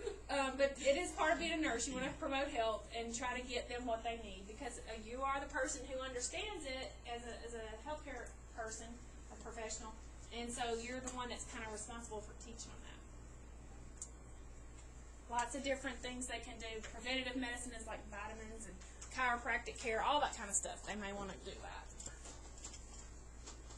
Okay, patients' rights. This is a huge, big deal. Huge part of nursing. Has anybody, okay, who of y'all worked in long-term care? Who still work? Okay, y'all still work there? When was the last time you had to put restraints on somebody? There was a restraint-free facility. That used to not be the way, right? They have the right to at the hospital, though, they still. Yeah. Because you needed to say extubate themselves or what. When I first started, boy, we had restraints on everybody. Well, see, Chest restraints, wrist You restraints. can't even do rails anymore because we consider it a restraint. So Or when I first the- started, we did have rails and all that, and now they have halos, but only at the ones that know what's going on and they need them because they need help training or something like that. But a lot of others they don't use anything. It's a huge change, isn't it? And how hard is it to take care of that patient without? You need 2 people at least because somebody has to be on their side in case they roll over or something. It's a lot harder. And how many more falls have we had probably without restraints? A lot more because you have the rails when they roll over in bed. Some of them fall out of bed. They get their heads. Yep, Yes. it really do now. Everything is crazy change. It's crazy change. And then when they try to put my bed rolls on. I'm a claustrophobic. Keep down. We took the bed rails out and put the one that it's just like a sidebar that they can pull themselves up with, and she kept falling, and so then we put the bed, you know, like real low, and then they still came in and said, well, then that was it was a problem with her dignity, yeah, and so then so she just kept falling. She did, and she was like, they have the "Why right do to fall. literally?" They have the right to and fall. that's what So state you told can't- us. You have the right to fall. Because our if DON anybody was does fighting with them because we were like, literally she was black and blue, like for reals, her whole face was black from where she kept falling, and they told us, well, she has the right to fall. Yeah, you can't How stop does that them make from falling. any sense? And she had like one of the little trays that would go on her wheelchair so she could eat, and she was dementia, and she liked to eat by herself. She didn't want you to feed her, but we couldn't do that either because that was a restraint. Considered a restraint because she couldn't take it off. Yeah, she didn't have any control. Yeah. Even though she's cognitively not aware of what's going on. No, she would throw it at us multiple times, but she couldn't. If they asked her to take it off, she couldn't do it, so it was considered a restraint. To me, it's a very double-edged sword. It is such a big deal right now, restraints. I mean, y'all know, you hear how everybody just lit up because we've all had to do in-services. How many times? How many times have we heard the states come in and make sure to always, restraints and patients' rights are number one instead of safety. Yes, ma'am. I got in trouble one time because this lady, she's continuing to get out of bed, so the room's empty, and I went in there and grabbed one of the bed mats and put it by her bed, and the next morning I got a call and said that it wasn't a doctor's order. So Yeah, they have to have the doctor, That's what I was gonna say. The first thing now is, like I said, 20 years ago, you could put a restraint of any kind on anybody. And in 20 years, I have seen it just go into crazy town. Yeah. Now, it's okay to let them fall. No, it's not okay. They're gonna break a hip, and then you're gonna be dealing with that, you know, or constantly bruising. And I mean, it just seems like, As soon as they break a hip, it's gonna be, well, where were you? right, it's a double-edged sword. And then it costs more money, and then they're gonna have infection risk, and then, you know, get a blood clot and die. When you can put them in a restraint that keeps them safe, why wouldn't you? But they don't see it that way anymore. The law now is so different, and you always have to have a doctor's order. We used to have a standing doctor's order, a PRN order, where you could just, if they were combative or confused in the night, you know, you could put the restraint on them, and they would have them all the time. It was just a PRN restraint. Use them as needed. Now, I think those are only good for like 24 hours, and then you have to get a new order, and you have to have an order period to even And have. you gotta call the doctor for everything. Yes, So. you have to. Patients' rights have, I mean, and I agree, they have rights, but when it's to the point of stupidity that they're gonna hurt themselves, that is just past me. I don't get it. No, stupidity, we had one, and, okay, well, it was a couple, and they wanted to have sex. And so he asked Right. for Cialis, and so we had to provide that for him, but then he wanted help. That's And, not my scope and of we were like, practice. well, is that, I mean, like, we have to, and the CNAs like were mad because he was saying that they needed to go in there. I think he was taking advantage of Yeah. me. Because he was a large man and they couldn't, and she was a large woman and they really, I'm not lying. And so, and it was a big deal because they were like, well, that's their right. Well, yeah, I get that. It's still It's their their right to figure out how to do it. It's my right to say no. Yeah, it gets crazy. It is crazy. And it's just, I mean, like I said, there's some things that are there for a reason that are helpful and they make sense and you know they're, and then there's some things that are just crazy. Yeah, surgery is just don't count. But anyway, I had, and this was a thing about restraints. Like I said, this was almost 20 years ago because then I was working in the ICU and we had a nurse who, her name, I'll never forget it. She was an excellent nurse. She'd been a nurse 30 years.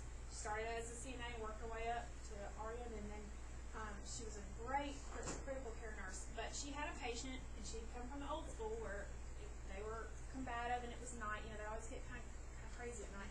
And she had to put wrist restraints on him. Well, the next morning when she came in, I got report from her. She was leaving, and the family members came in to see their dad during visiting hours. And the two daughters of his were nurses, and they were in a bigger facility in a bigger town. And they were the know-it-alls that, you know, all of a sudden they cared about Daddy, even though they hadn't seen him in years. And so they came in and they saw him still in restraints, and they went straight to the DON and complained and said that that was not fair, that he was, you know, he needed to be able to move his arms.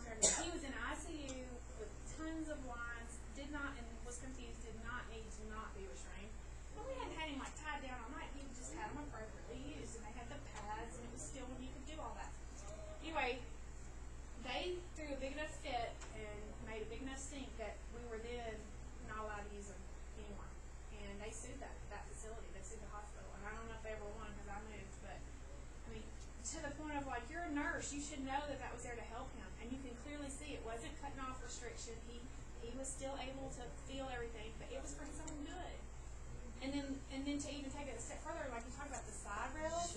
Look at you!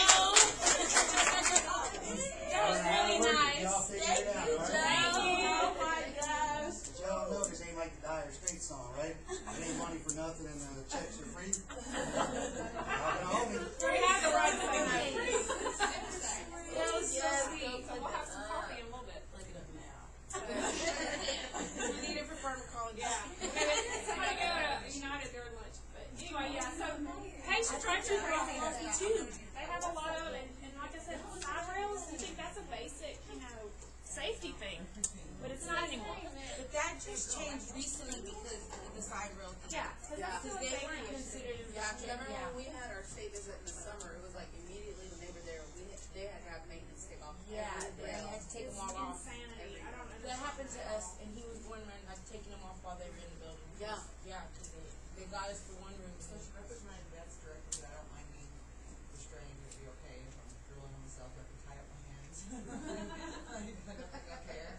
Okay. I don't know. I mean, and then again, it'll probably change 10 more times before, the next phase of when they decide to do something else. But anyway, it is definitely something you have to be very mindful of. And like I said, it's going to be situational. Wherever facility you're working in, they're going to give you tons of information about patients' rights, and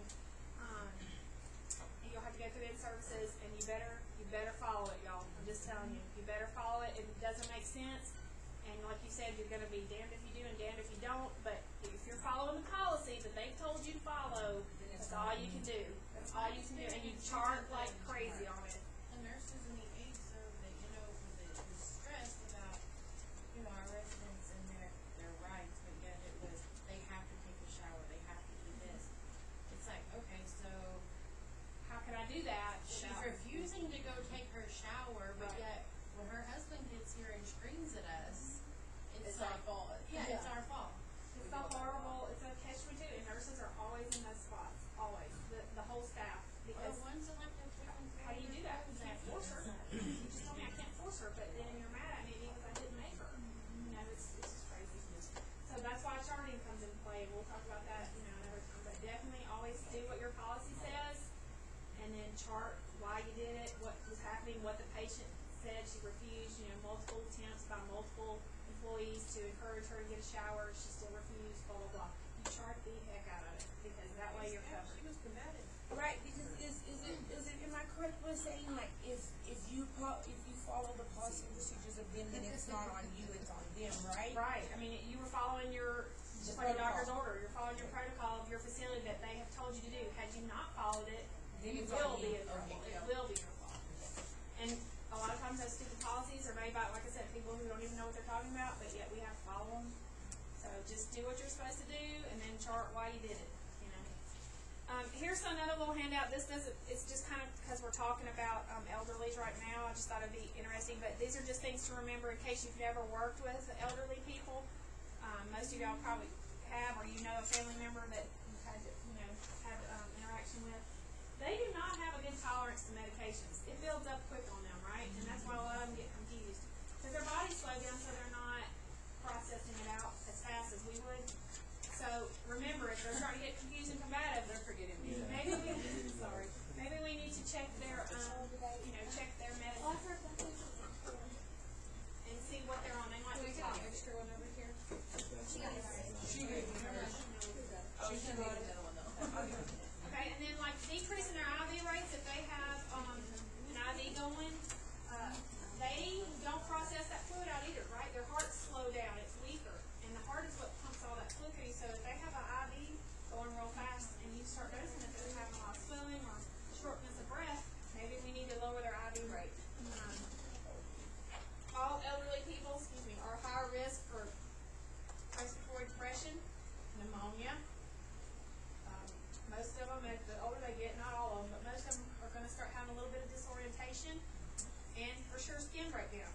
Again, because our body is slowing down and not working as well as it used to, so everything affects it more. Okay, so respiratory depression because they're just sitting all the time. They're not up, moving, running. They're not walking. They're just sitting. So your breaths are shallow. Well, we know if we don't take deep breaths and cough all the time, that stuff builds up and they get pneumonia. So that's why they're more at risk for that.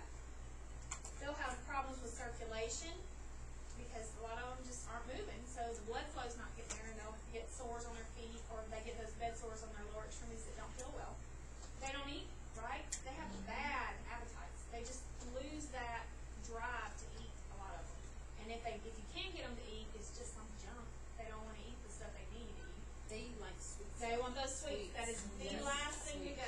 You can't get them to eat anything else. You can give them We have a Jello lady- or cake, and they will lap it up like they hadn't eaten them. They love sweets.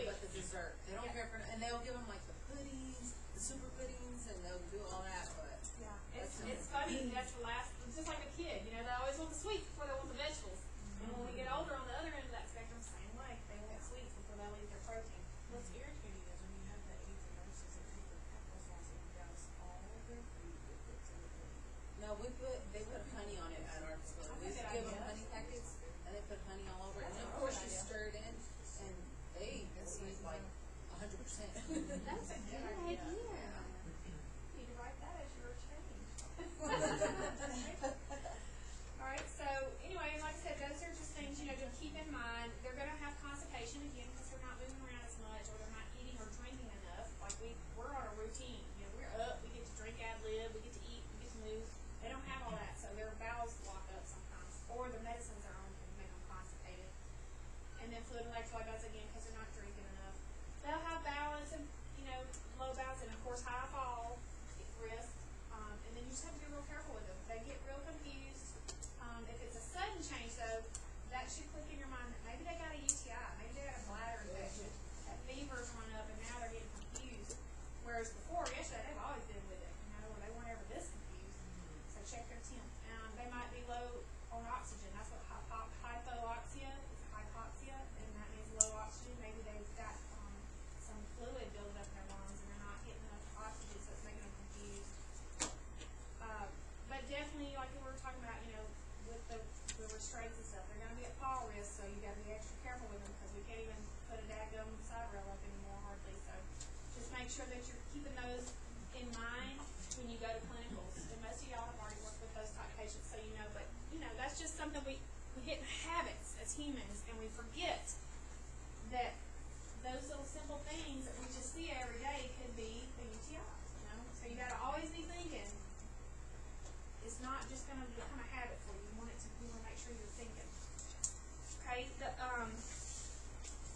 Talking about, like I said, documentation, super important. Make sure that you're documenting everything. The way that we take care of patients now, there's 4 major concepts. Of course, nursing, and that's just taking care of the whole patient. The patient is another part of that. He or she has to take care of themselves or take some kind of responsibility for it. The health, that's a part of it on that wellness illness continuum. Just that has so many factors in it. If they have access to health care, or if they're willing to take care of themselves, and then the environment. If they have a good home environment, or if they are in a facility that's they're being taken care of, or vice versa, that plays into how they're going to get taken care of as far as from a nursing standpoint.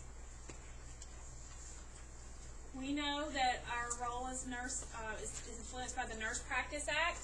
So I told y'all, Google it, print it, and have it. It changes, with each state, but know it. Know those are your rights. That's what's going to protect you as a nurse. Because when you're going to go all these different places that you work in your career, it's going to, they're going to ask you to do stuff, and it may not be what you need to be doing. So if it's a policy that's in writing, you have no choice. It's in writing. It's legit. It's a policy. It's on the books. If it's somebody pulling you over in the corner and be like, hey, you need to put a restraint on that person. If it's something that you don't feel right about, refer back to your Nurse Practice Act, okay? Because everywhere you go is going to be a little different. And then the way things are done, like I said, it depends on how many nurses you have. Is what kind of care they may get. If you're only got 2 nurses for 30 patients, they're probably not going to get a good bath that night. They're going to get a lick and a promise, right? Because I'll be here tomorrow. But you just have to.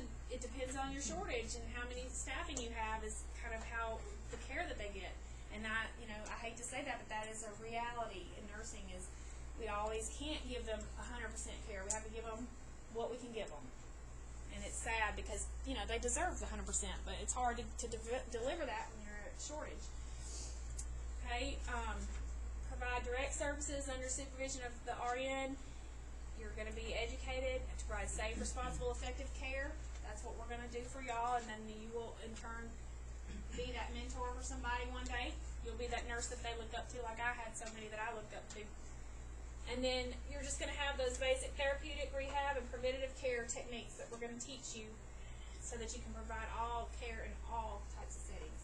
That's what we want you to do. And that's what, is your role and your responsibility as an LVN, as a nurse.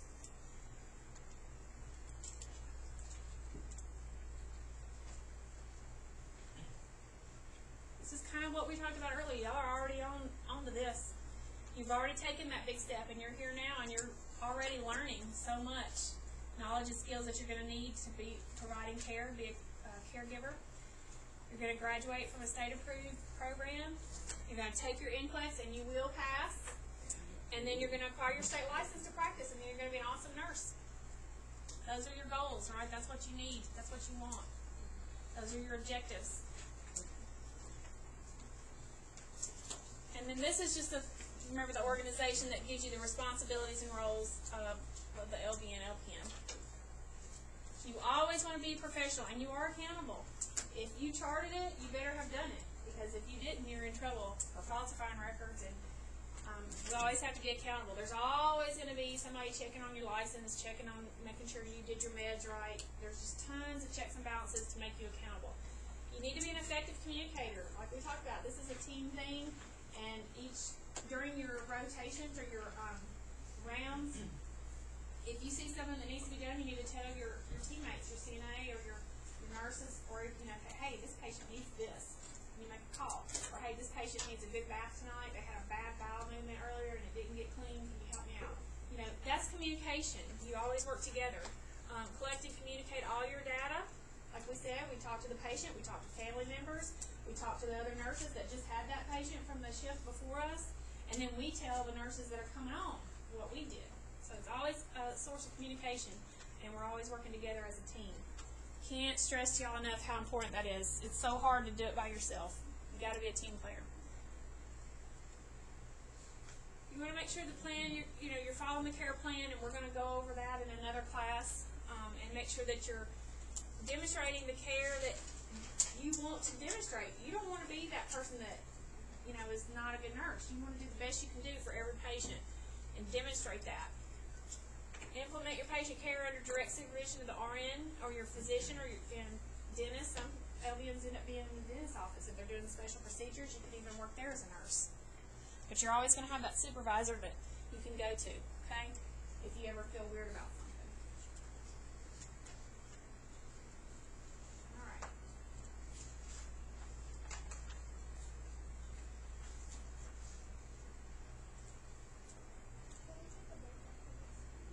Yeah, we're going to move. We've only this and another question. We're done. Just sit outside with the door, and I need to sit inside the blizzard. I'm freezing. Is it cold this morning? All right, y'all gotta start eating some food with iron in it. It's all built up. Okay, so which statement is not true regarding Maslow's hierarchy of needs? Three. Yep, we know it's a system of needs, so one is right. They're gonna satisfy their needs at the lowest part of the pyramid before going on the higher level. And when a human need is not satisfied, it can result in disruption in the normal body functions. So 3 is the answer. They will attempt to satisfy needs at the highest part first. Because some people may, there may be some vain person that wants to pick lipstick over food, but I don't know. But for this purposes, yeah, 3 would be the answer. You actually see that a lot nowadays. There is a lot more. It's in the Kardashian generation. I hate them. God, I hate that. I hate reality TV. I don't even watch TV anymore. It drives me crazy. What is a recognized level of health promotion? Or what are the recognized levels of health promotion?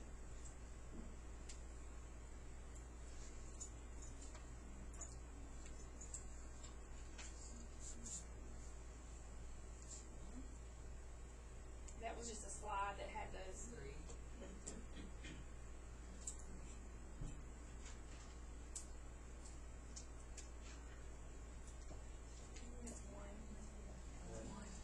So we want to provide, health promotion. Remember, okay, you're going to talk to people, tell them what it is, what can they do to help prevent diseases, and then you're also preventing further complications. If you see something, you want to stop it.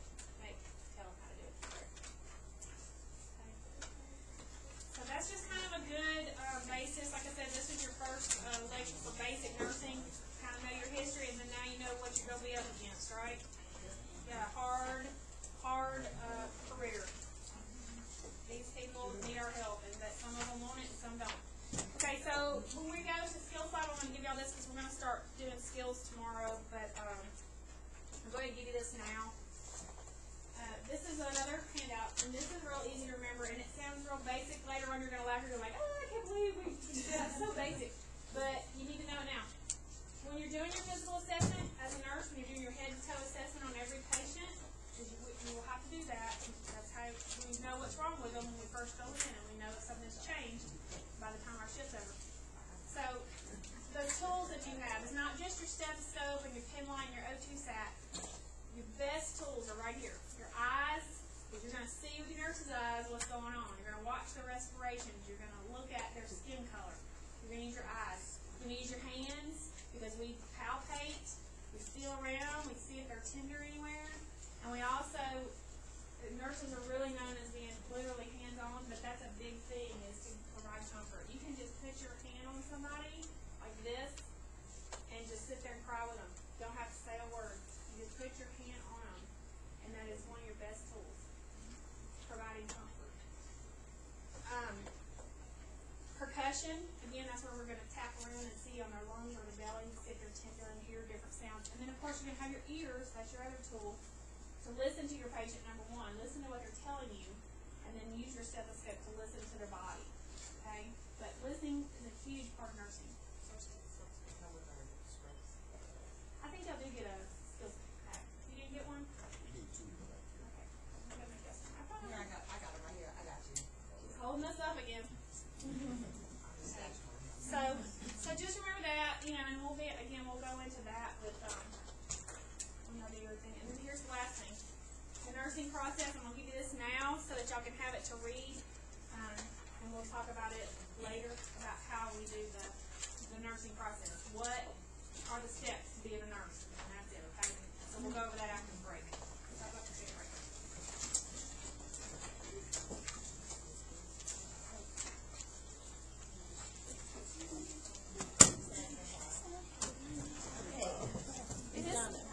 Where should we get this?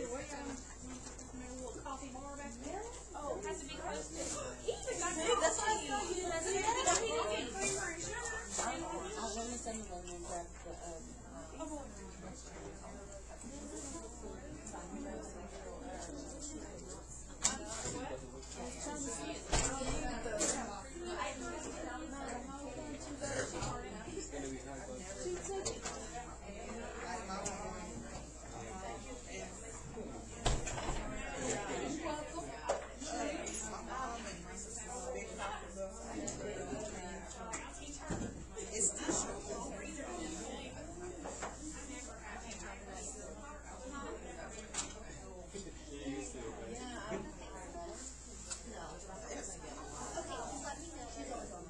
smells good.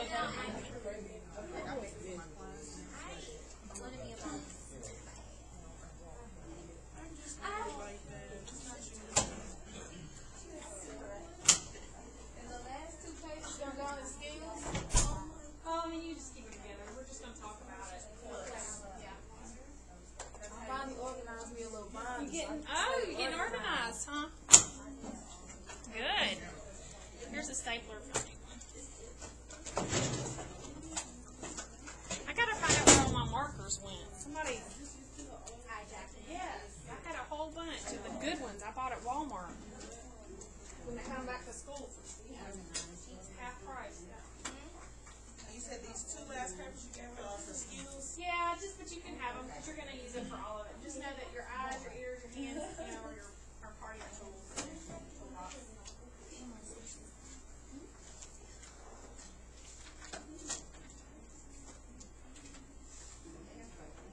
So is med surg your favorite? Yeah, I loved it. I liked the ER though because it was a spaz. I'm ADHD, so it's like you can get in there and take care of something, and I go, okay, we're gone. I can go to the next. You know, I got tired of that, so I want to do something else. Yeah. So I like that. But I like the rush of the ER because it's kind of puzzle, and you have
like things she's, but she's really, like, she would always want to help, like, if there was somebody who couldn't figure out what's going on. She's very, like, everybody. But so many friends, where she's just, she wants to help, you know, and so, oh yeah, she's very sweet. And she, y'all work. Yeah.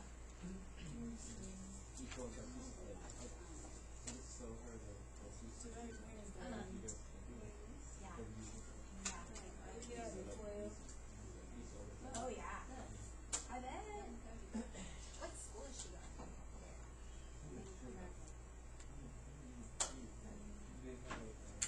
You know what? They might. I know they have one in Amarillo. Yeah. Yes, then it's got to be. Another one, another person graduated going to Amarillo.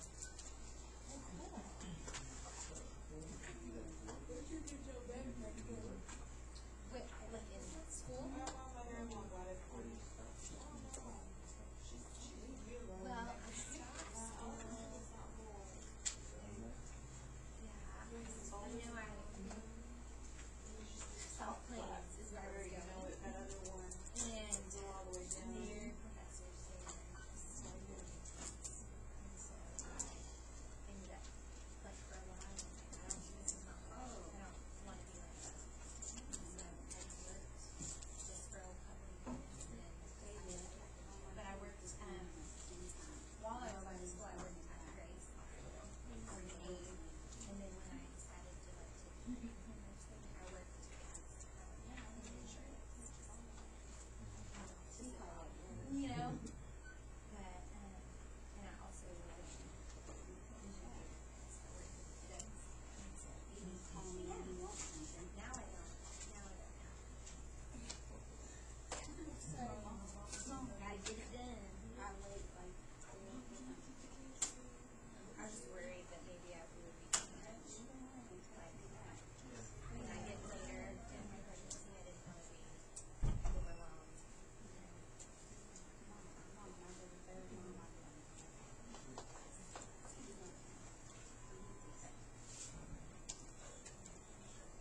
My brother-in-law has a breast money. I'm gonna have to have him train this deep crying. I don't think that's safe. I tried to It's the only way I can keep everything straight. You got a restaurant in Houston? But they're super cheap at Walmart, like 50 cents. Literally, these are 50 cents.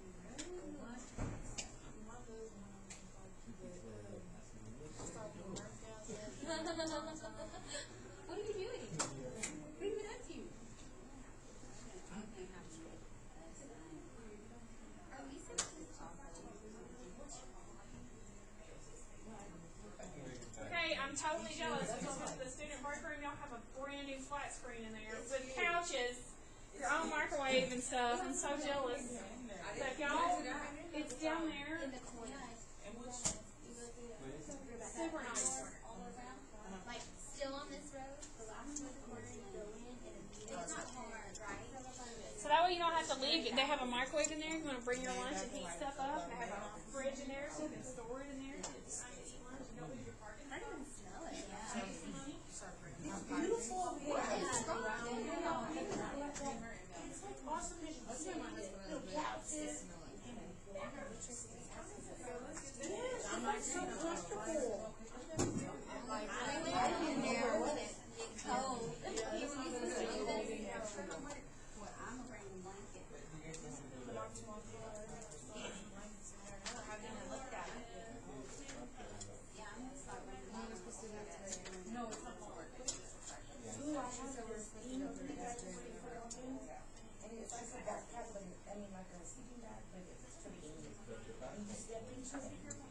You understand the terminology? Is that what you're Is he talking about that thing that used to be on TV? I know. It's Nuggies for your arm. Yeah. This thing is like a sleeping bag for real, and you put your feet and everything in it. And it infuses every, so give diet by now every 8 hours. Where'd you get it from? Amazon. Oh, yeah. My sister got it on Amazon and she got me one. You always see me when I go to the company, her vitamins, all kinds of stuff. So you would do, My son plays probably sports, so I know, and so I you have would to, I invested in one. My shoes expensive. Friday, so you last would Friday, do if she it has was to cold, do but I it, cold for it. And I was sick. so you're I gonna had do strep. milligrams, You know, when you start sleeping, you so have you sick. have to give 125 milligrams. Or it So wasn't, then you it didn't do feel the same. no, So I put my mom 50 and I sat by milligrams. the car and it was like, 5 milligrams. So you would cross, multiply, and then divide. And then whatever you get, that's That's what the trailer said. you probably get it all back. so like, I can get in my little suitcase. I'll call you. Like, You're my good. husband's like, I might have to tempt it to lose. I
don't know what they mean.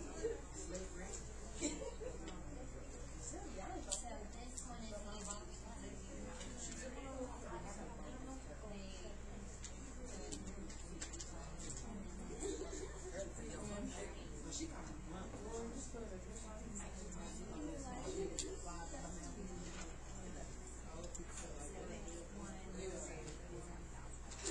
You just told us like my grandma told me just take what I said.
And Dunkin' Donuts, you know, it's right down here on the corner of McDonald's. On Mondays, you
way, but this is the nursing process steps. So ADPI, the way they come up with that was assessment, diagnosis, planning, implementation, and evaluation. So that's how they came up with that ADPI. So that's why there's an apple pie on there, okay?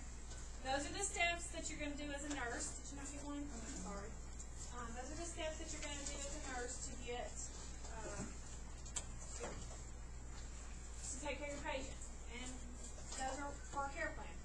What a care plan is when you have a patient, each person, each care plan, each patient will have their own individualized care plan. That's what a care plan is. It's a plan of care for that patient. That gives them direct care, individualized care. And it kind of follows or flows from the patient's list of diagnosis, their medical diagnosis, but we kind of turn it into nurse language. Because remember, we're not doctors, so we can't medically diagnose them, but we can kind of tweak our language a little and make it into a nursing diagnosis. And the reason we have this goes back to that continuity of care, because this care plan is going to be on that patient's chart. It's usually done by the RN, and then everybody follows this care plan. And so that way, when you come in, let's say you've been off 3 days, and this is a new patient to you, all you have to do is flip to that patient's chart and look at their care plan, and you know exactly what's wrong with them, and then exactly what we need to be doing for them as a team. Okay, so that's the point of a care plan, is to help that continuity of care. It's just an organized, linear, or out in a line way of making sure everybody's literally on the same page and taking care of that patient. Okay? There's lots of different ways you can do them. At Vista, they're not going to teach y'all you don't have to write them out like that. They teach them as concept maps, and we'll show you how to do that too. But it's pretty much the same information. Instead of being out in a line, it's kind of like, use this one, it's kind of like, it's a concept map. It's kind of like free flow of thoughts. So like in the middle, you would have their diagnosis, CHF, and pneumonia. And then all the ADPI's steps come out from it.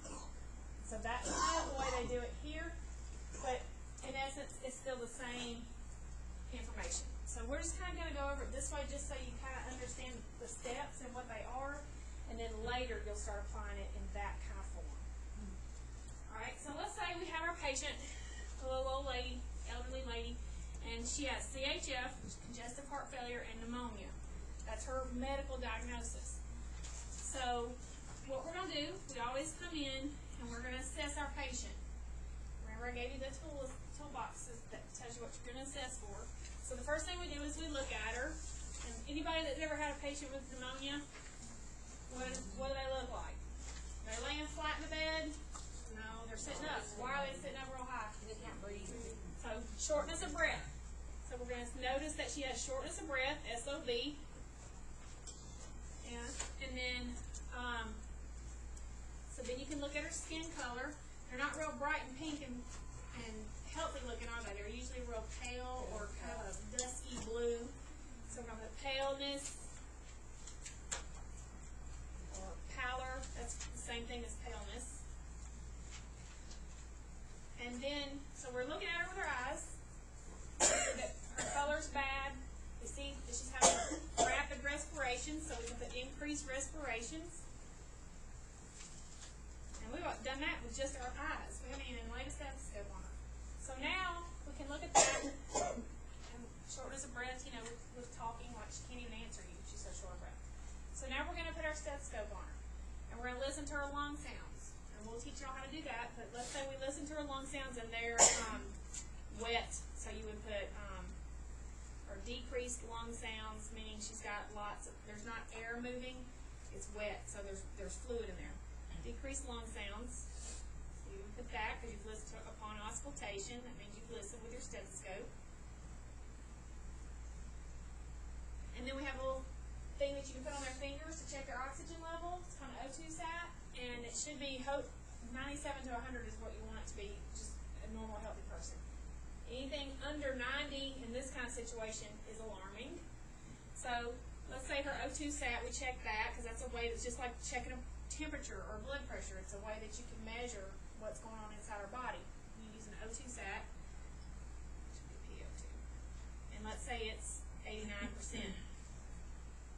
And we notice that since it's 89, we start taking a good deep breath, and she tries, but it's a shallow respirations. So we can put that shallow respirations. These are all the things that we're picking up with on our assessment. Okay. And then let's say she's coughing. She's got a really thick, wet cough. So we put productive cough.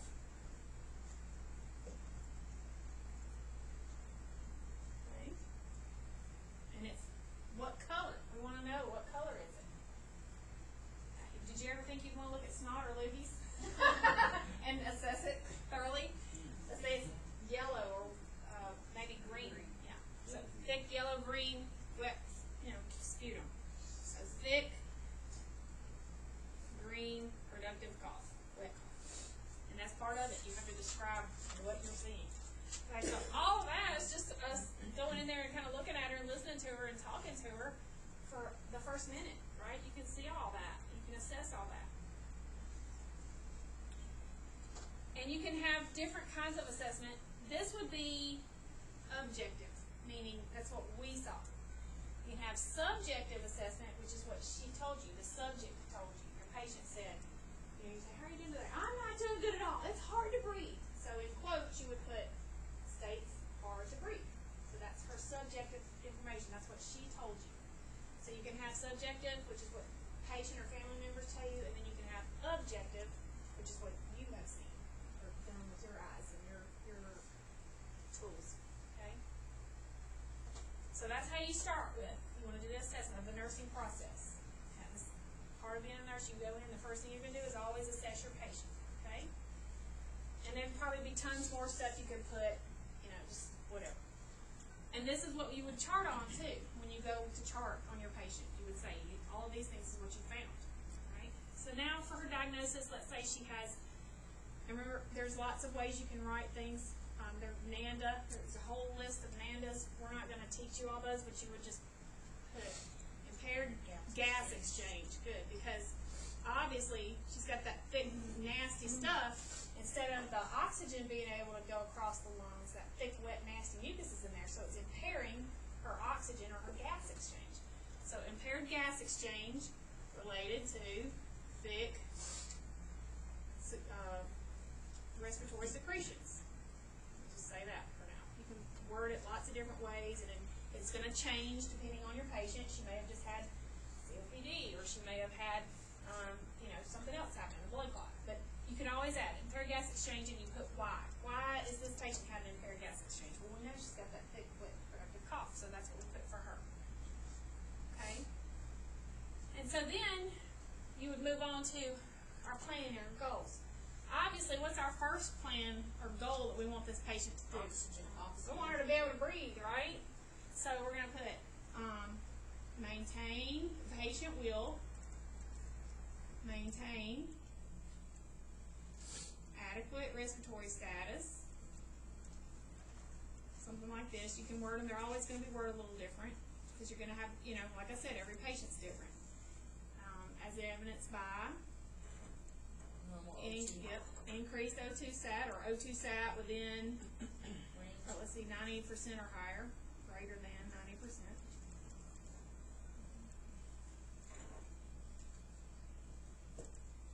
And then what else what would be our goal for her with all of these symptoms she has? We want her oxygen to come up because she's got a low one. What about her productive wet cough? We want that to improve? Yes. So we would put maybe decreased respiratory secretions. That's our goal eventually. We're going to give her some kind of antibiotic to draw that up or get it out, right? Decreased respiratory secretions. And then you can, so you keep looking back at what symptoms she had. Decreased lung sounds, so we want her to have maybe, improved lung sounds. I mean, instead of hearing all that nasty secretion, we hear air, just air. Improved lung sounds. So that means then she's getting better. She's got a high respiratory rate. What would our goal be for that? Kind of like this one. We want it back in normal range, right? So respiratory rate within normal limits. We don't want her breathing fast. Within normal limits is WNL. And then what about her skin color? Do we want her to stay pale? No. Or blue? We want her to improve, right? So you would put your goal would be improved skin color.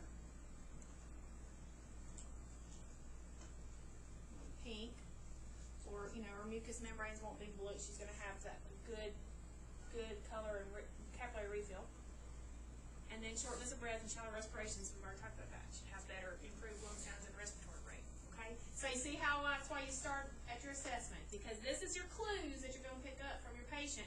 And from those clues is where you make your plan. Here's my goals. This is what I want her to do. This is what I want her to look like. I don't want her to stay looking like this or she's going to die on me. I want her to do this. So then you move on to, now what am I going to do to make all this happen? Okay, so first of all, what will we do for a low oxygen saturation?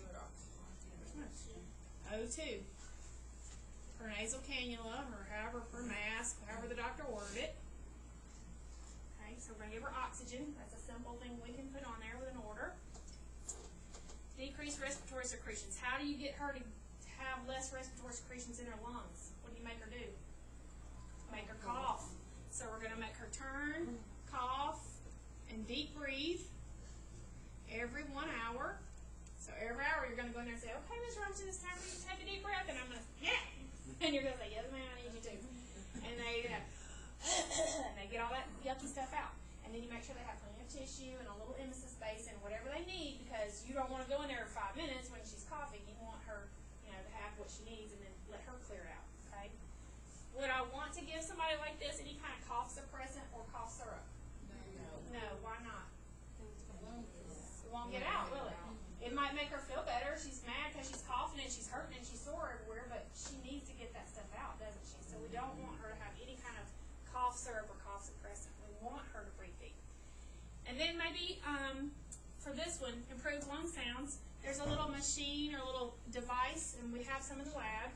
Those incentive spirometers, has anybody ever had to do that? Have you ever had surgery or had a baby or eating her respiratory? You have to breathe into it and the little ball floats up and it measures how deep you're breathing. So if you just go, it barely moves, and you're like, try again. And they have to go and breathe real bad, real deep, like pulling on a straw. And it makes their lungs inflate. And that's called an incentive spirometer. So we would put incentive spirometer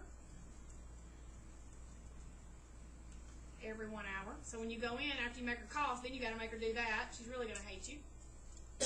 For her own good, right? And that's going to help inflate her lungs. So she's going to have decreased respirations from clearing it out, and then we're going to improve her lung sounds by making her inflate them.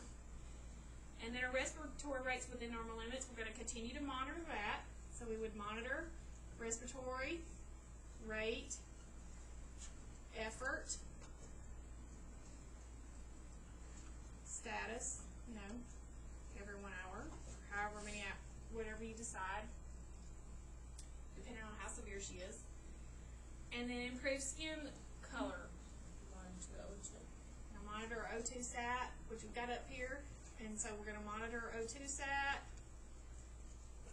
and her capillary refill, because if she's real pale and then when we pinch down, she's not getting enough oxygen, it's going to stay white. We want it to be pink. So monitor O2 sat, capillary refill, skin color, mucous membrane color. Because if those are pale, that means maybe she's not getting enough oxygen. Or if they're blue. Cap refill, skin color, and mucous membranes. Okay? So which mucous membrane are you checking? When, if you can always look at somebody's skin color, but if they have like a dark complexion, you can always look at their gums. I mean, how the inside of their lips, or right around their lips, or right around their mouth. You can always tell if they're pale or almost looks purplish. Means that's cyanotic. They're not getting enough oxygen. So that's you can always look at that for different skin tones. Okay. So now we've got all that. We got our plan. We got our things we're going to do. You always evaluate and reevaluate your patient. We don't just come in and see them in the morning and then we clock out at 4 o'clock and never lay eyes on them again, do we? No. Our point of being there is to do all these, but we have to make sure to evaluate it to see if they're working or not, right? If we did all these things and never went back after the first hour, how are we going to know they worked or not? So you have to go back and evaluate. So her O2 mask, we're just going to evaluate now. We've looked at, she's had her O2 on for an hour. O2 sat has gone up. It's 94%. Look at that. Go us. Turn, coughing, and deep breathing. And she's using her incentive spirometer, so now let's say that's 2, sorry. I just can't write today. Number 2. She's turned her deep breathing, and then her, so effort improved with turn, cough, and deep breathe. She's liking it now. It's not as hard for her. It's easier for her to take a deep breath and clear that mess out. And then incentive spirometer, let's say she's improved. Incentive spirometer has increased to, let's say, I think it's like 400 milliliters, 400 or 500 milliliters. So she's pulling a lot more and opening her lungs up. You just would use whatever was on that little monitor as you're measuring. You know, that's how you have to have something concrete, just like a temperature or a vital sign. And then her respiratory rate, you could put, respiratory rate is 16 or to 18 per minute, which is good and normal. She's breathing easy. Respirations are even and unlabored. That proves that she's not struggling to breathe. And then her skin color has improved. Skin color pink and moist, or pink and dry, however you want to, whatever she looks like. And then maybe no shortness of breath noted with conversation. Because now we've got her cleared out, right? No shortness of breath with talking. That proves that she's getting better, okay?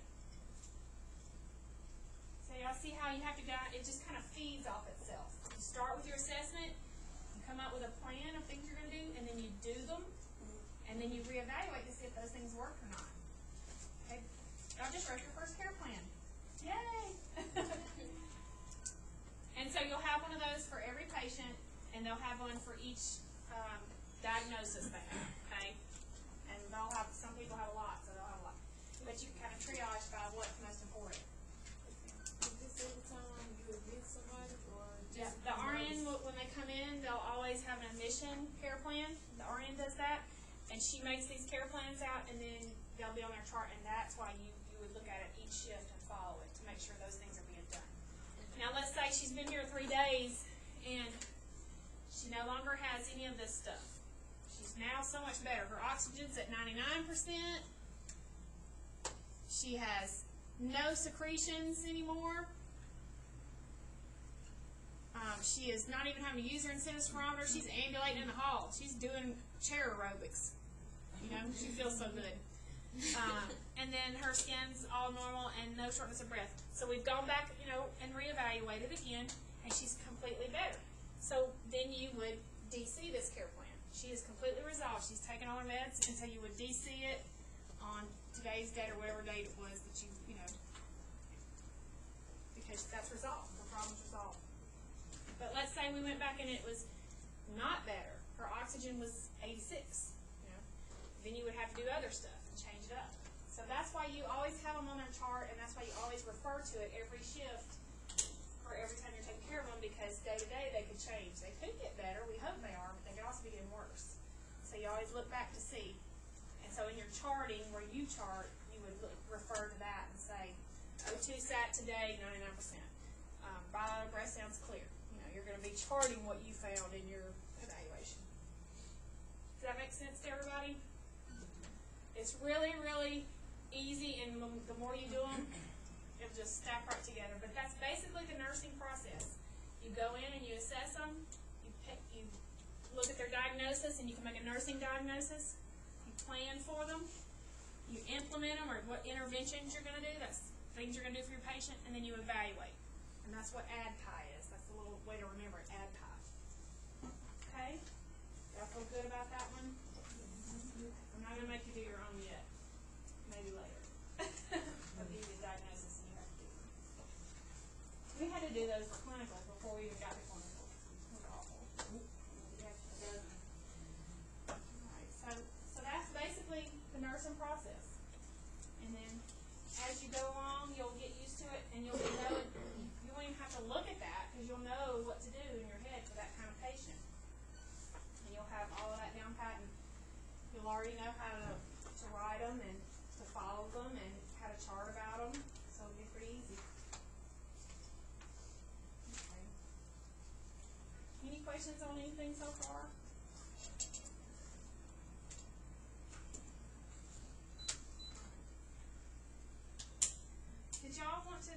anything about the papers? Did anybody have questions? I think we kinda talked about it, but some of y'all were outside. Are we typing this paper or are we writing on? You can, I would write it out first, like a notebook paper, and then you can come up here and type it, and print it off up here. Cause we'll have time in class, you know, to do that. And yeah, two papers are. For this class, you're gonna have that national safety goal paper, and then you'll have your interview with your older adult. Two different papers or projects. And then for 1324, you have to do the patient safety goals, right? Is that that? Oh no, that's this one. You have to do something else for that other class. The scholar. What was it on? I can't That's the remember. like healthcare. Healthcare issue, right, that's it. So you'll have three, but they, like I said, they don't have to be, I am not gonna grade for APA format, like stuff like that. I mean, as long as it's typed and I can read it and you have valid points, that's what I care about. Not the grammar, not necessarily the punctuation, stuff like that. That's, So this, national patient safety, where you said go to Google and just type it in and then. yeah, if you, we'll go in there and we can Google it and I'll show them and print them off, and then you can just pick one of those goals to use for your paper that you wanna talk about. That's a little bit present, right? Yeah, I think so. One of them. Whatever's on there. Jen asked me, I think somebody laughed. When are you gonna do the Google thing? We can go in there and do it now. Oh, do y'all wanna Google it on here? Yeah. Wanna do it that way? Is this class over 11:30 or 12?